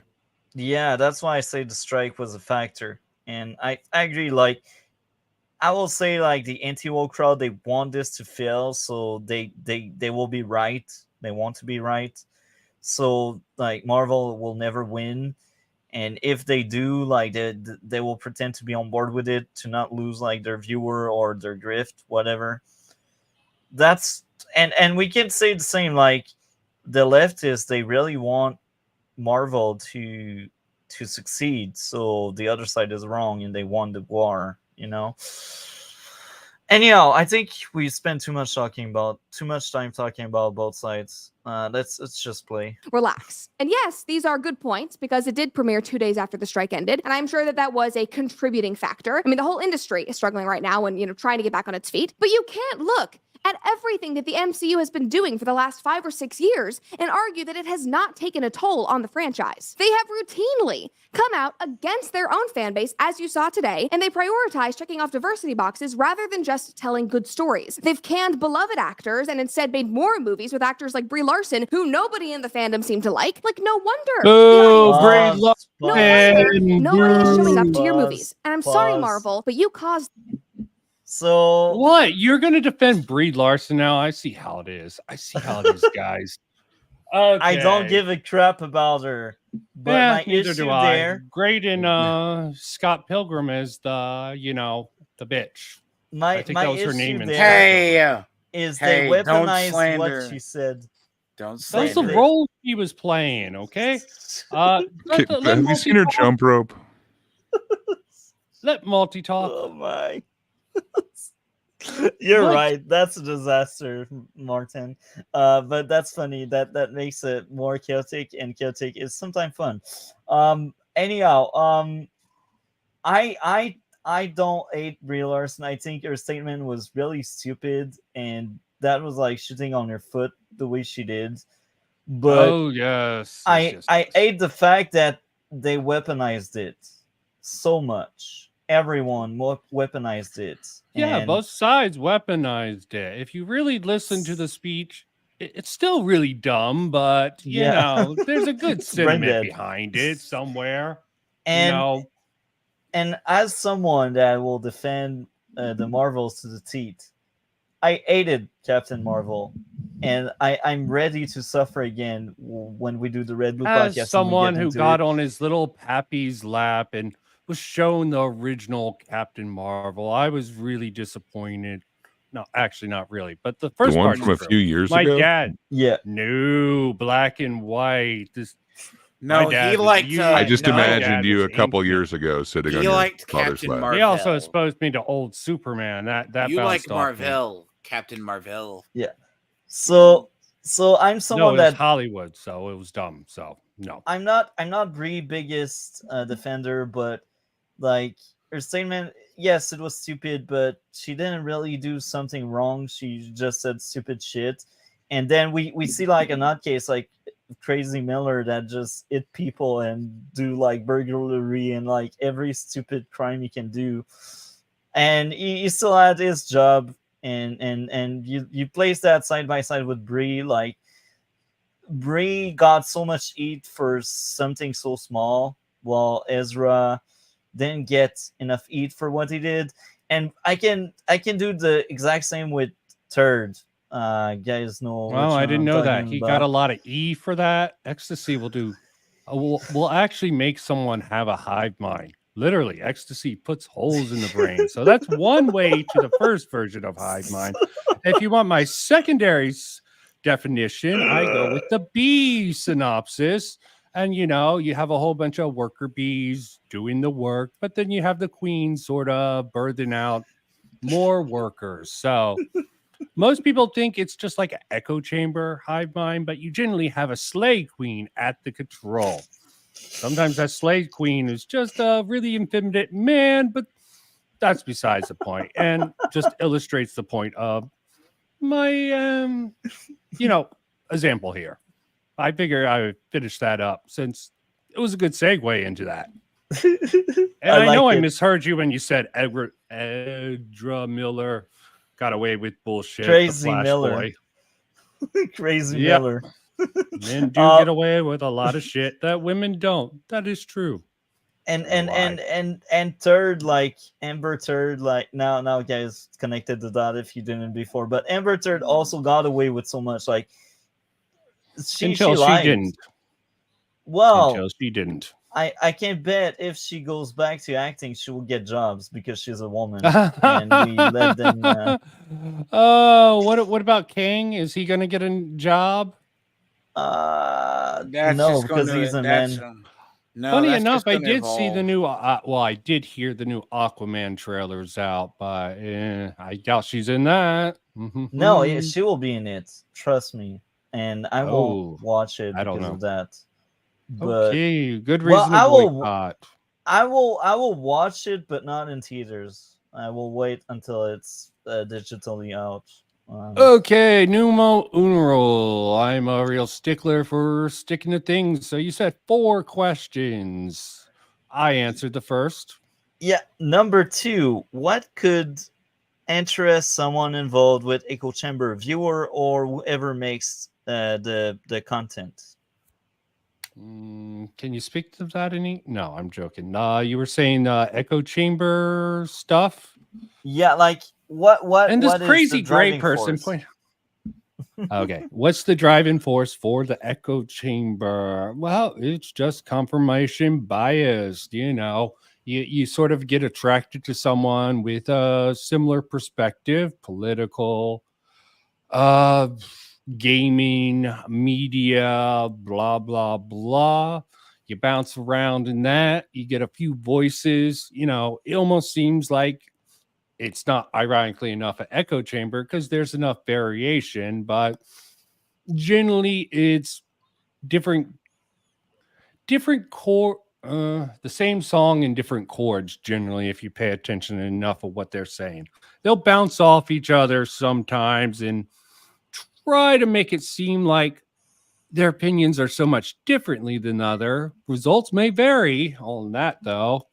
Okay, hit me with the third one. I'm a machine gun with these sort of things. You're amazing. I'm telling you, you need to get on the show more often. Number 3, what are the benefits of being in a echo chamber? Benefits in the echo chamber. It's a very good question that I'm going to have to ponder with that. None. Oh, sorry. Inbuilt friend acquaintance group. You don't need to actually be smart or really anything in particular. In fact, the class of 09, you should plug that more often, had a very good example of that. There was this dweeb character, he really wasn't everyone hated him and shit like that. And all suddenly he joined this cool new group that popped up at his school, and he's like, even girls are talking to me. And the guys are respecting me. They're like, are they ordering you around and are they interested in you sexually? Well, no, but they're talking to me. Okay, you got to rise in the hierarchy. They'll talk to you a little more if you join their little clique. But it doesn't really change your status. It just means people will be more tolerant of you because they have better targets who are outside of their little clique. All high school mechanics, in my opinion, with, the sort of veneer of other stuff along with that. And Gray, I did hear that. I take personal Good. offense. I unmuted for that. Figured as much. Bastard. Vincent, Okay. you're amazing. Number 4, what are the downside of being in an echo chamber? Downside of being in an echo chamber. So I'm pretty sure yodeling in an echo chamber would be a little bit too much. But on a serious point, it limits your perspective. You're not going to be able, generally, this is generalizing, something I really hate to do, but for comedic purposes, you're pretty much stuck up your own ass or the ass of your hive queen in any particular situation, or the council of hive queens and kings, all about. You face with if you're really stuck in there, you're not going to be able to hear anything. It's sort of like you'll have like a translator. If this was a sci-fi echo chamber, you'll sort of have like those universal translators they have in science fiction, but it'll sort of twist all the words around to make it sound much worse than it really is if it's against you, and much greater than it is in case, let me not get political with the Hamas thing. They're totally not being anti-Semitic and approving of genocide. They're not. Okay, they're not political. Okay, let's move on. You know I what? got Tony those called right you. out of the way. Tony called you very boring and monotoned. Only if Oh, you did that to him before. absolutely. Bruh. Perfect rough shot of me when I'm at my most boring right now. So I figured I'd get those Man. out of the way and join you, gents. So what are we getting into? Well, Oh, we I've been appreciate it. listening. So, About to finish. I have a general idea. Yeah, you have a general If- idea. That's good. So Hey, right now, I guess let me ask you one final question, Vincent. What is Is this your a $1 million preconceived- question? It is $1 million on the line. You could get this right, or you could be wrong. Okay. If you hear Give the me a term timer, MCU, okay, you've got 30 seconds, and that's it. Okay. If you hear the term MCU, what is the definition that you would come from hearing, that you would come to from hearing the way that you have heard this term used? Okay. Time was on the line. Well, you got the M. Okay, that stands, I guess, for Marvel here. And she, that's obviously a she-devil. And you, universe. So Marvel, she-devil universe. Did I win it? Is that the correct answer, Greg? It sounds like you hate women, so unfortunately, yeah. you're a woman hater. Do I bro. lose for that or win for that? I don't know in I this kick culture you out anymore. of this ring, Whether or guys. not hating on women is With me personally, you have lost, but Damn. there was no winning there. But okay. your, Well, your you definition seems you to are fit male with other feminists people. after all. You should have really pushed back on Depending what on the Greg was definition talking of it, about I you could earlier. identify that way. Yeah. If someone's just going to say equality and that's all it means, like, yeah, okay. But I think anybody using that term would think it means something else. So I'd prefer another term like egalitarianism or something like that to kind of encompass what I'm saying with no Or I treat confusion people on that an individual unnecessarily comes about. basis. If they're a bitch or son of a bitch, I'll treat them as such. If not, Yeah, I'll try why to be not? nice with them. Yeah, that's generally my rule. There's some gray area where, yeah, you know about this I'm a gray. fan of the gray. Where I will sort of play a little bit with it, little naughty, a little nice, and Don't be go naughty with the into gray. it. Okay. But I don't mean to This is- derail. And I did warn Multi about this. That's okay. This is hands down my favorite edition. This is my favorite episode. Like Sorry. I will always remember. Keep in your mind, cameo. his favorite of the first three, or the only three Godfather movies, is Part 3. You should so really I watch don't know. Citizen Kane. That is a much he would more love hard it so watch. much. He would just love Oh, that film. God. I think he would was love the that pacing the of black it. That and white movie ending, that came yeah, out in the yeah. 40s? I had seen Yep. it. I thought that was average at best. They Was it actually, pacing issues? actually have camera techniques in that. That's why it was so revolutionary. Before then, they just plopped the camera and it was a stage play. So far, But the what a camera twist. techniques haven't impacted his scores a lot. I mean, like if there's something really flashy, maybe, but it's kind of more pacing. And don't knock on black and white. Psycho was in black and white, and really, I haven't Clerks seen was in that black movie and in white. years, so I don't know. See, Vincent, he didn't like the pacing in the Godfather films, and okay, all three that's of them. understandable. It's All a three little, of them. he also you said know- it had no character development.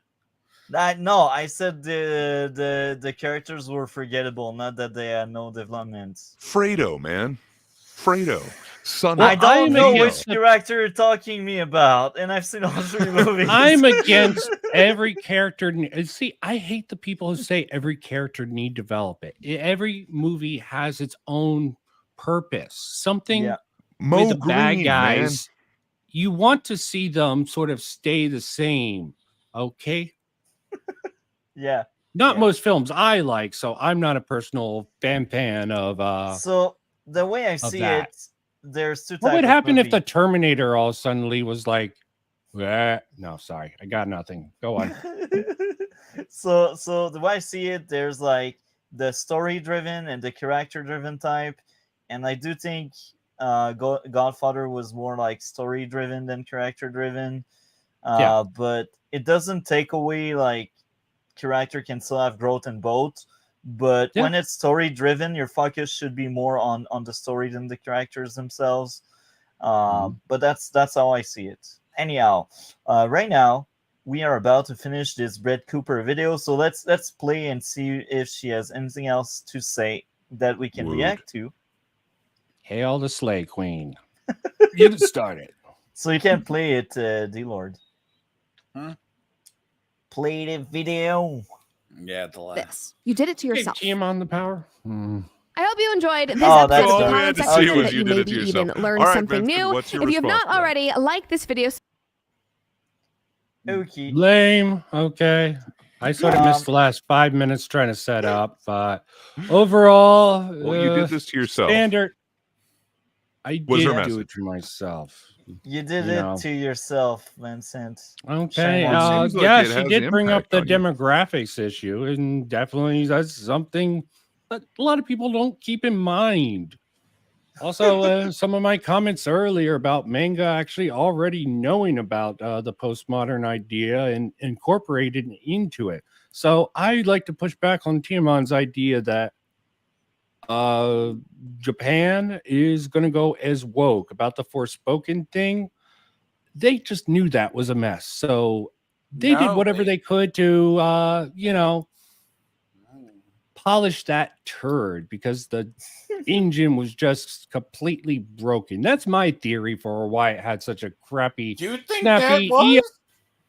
Huh? Yes, I think they knew it was bound to fail. So they were like, okay, let's put a black lead in and try to get some of that sweet Oh, the worst ESG character money. ever. No, the worst. Yes, but she character wasn't ever. the most wokest character.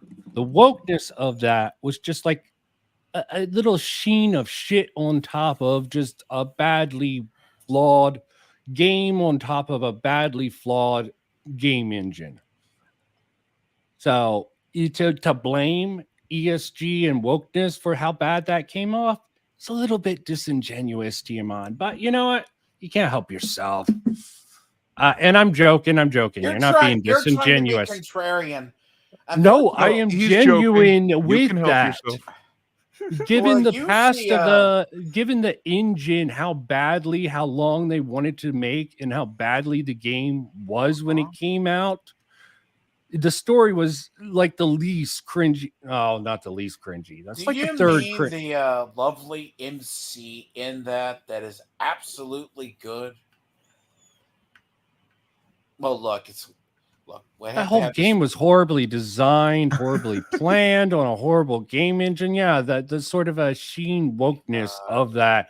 What people call wokeness is like the third worst thing about that game. Okay, but In have you my checked opinion. We have to have see this if you're in an echo conversation chamber, elsewhere. Vincent? Yes. Yeah, I don't mean to derail. He asked me what I thought of the stream. I took the worst part out of it, and that was Look, if you worst want to part. have the manga discussion, Dude, don't that remove is me from the separate. stream. I'm surprised you haven't done that. Oh, Yes, that was Guys. a derailment from the stream. Sorry for derailing with the previous derailment that he introduced.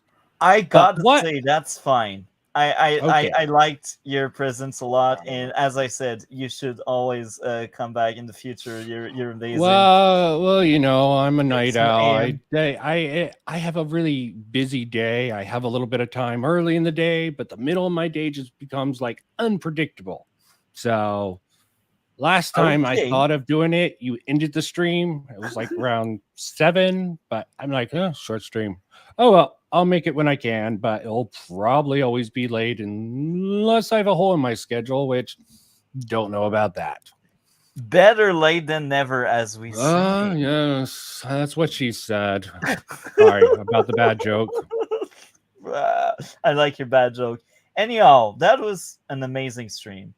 You made my day, Vincent. And yeah, I You don't made have my day worse.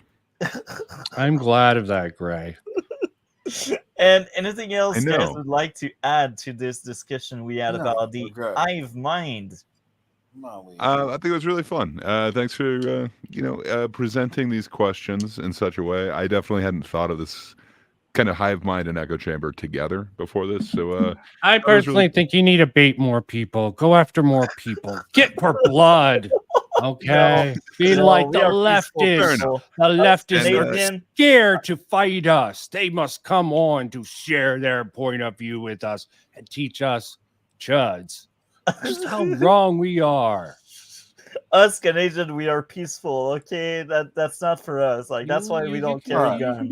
You can be peaceful and fighting. Okay, there is a way to balance. Look, Wow. some of the best fighters in World War II were actually the Canadians. Yeah. I gotta give Very you good point. Wow. Okay, that took a turn. So Vincent, I will ask you, like what I asked to everyone. Do you know any leftists that would be willing to like He have is a a discussion? Not personally.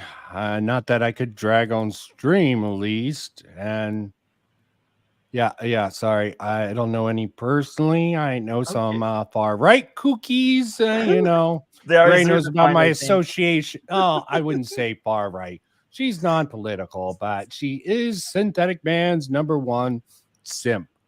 Oh, So that's leaning that interesting. way.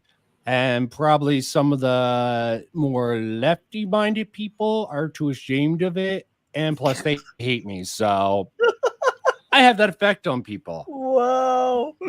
How can we hate you? I don't get it. We hang in a very interesting crowd. That's what we have. I But- think all of you are very colorful, and that's why I like so much hanging with Dre, D Lord, and now Vincent. You need to Look. show up more often. Look, the thing about Vincent is you just have to learn sarcasm. But if you ever want to have certain discussions, you got to be prepared for his contrarian nature that he just chooses to be. See, I don't know why Timon keeps saying I'm contrarian just because I have a mind of my own. Don't get all my information from other YouTubers like Arch. Okay, So I form my own You opinion. get your Disagreeing with what he's info saying? from you get your info from Adam and Stitch, and if it doesn't, Oh, I'm actually gonna have to do a video First on off, them it's tonight. Lilo and Another reason Stitch, I'm on okay. such. It's why I'm in such rare form. The boys disappointed me with a recent take. I mean, they're not necessarily out wrong, of curiosity, I'm not but looking to steal it, but I would be interested in which take it is. Hell yeah. yeah, So go to Kiddos Discord server. Okay, you'll see and chat it up. Be Okay. there. anyhow, that was hands down the You take best care of it. episode. And I think we will end this here because I've been trying to do the outro for like 5 minutes, and that's fine because I like chaos. Anyhow, So anyway, just to interrupt, no, I'm just kidding. Please end the show, Multi. This has been awesome. have a great day, everyone. Take care, and we will talk later. And now my potato computer hates me so much that it doesn't want me to end the stream. It's still live. See, it's also delaying you. It just Yeah. will not allow this to Like, end. there are like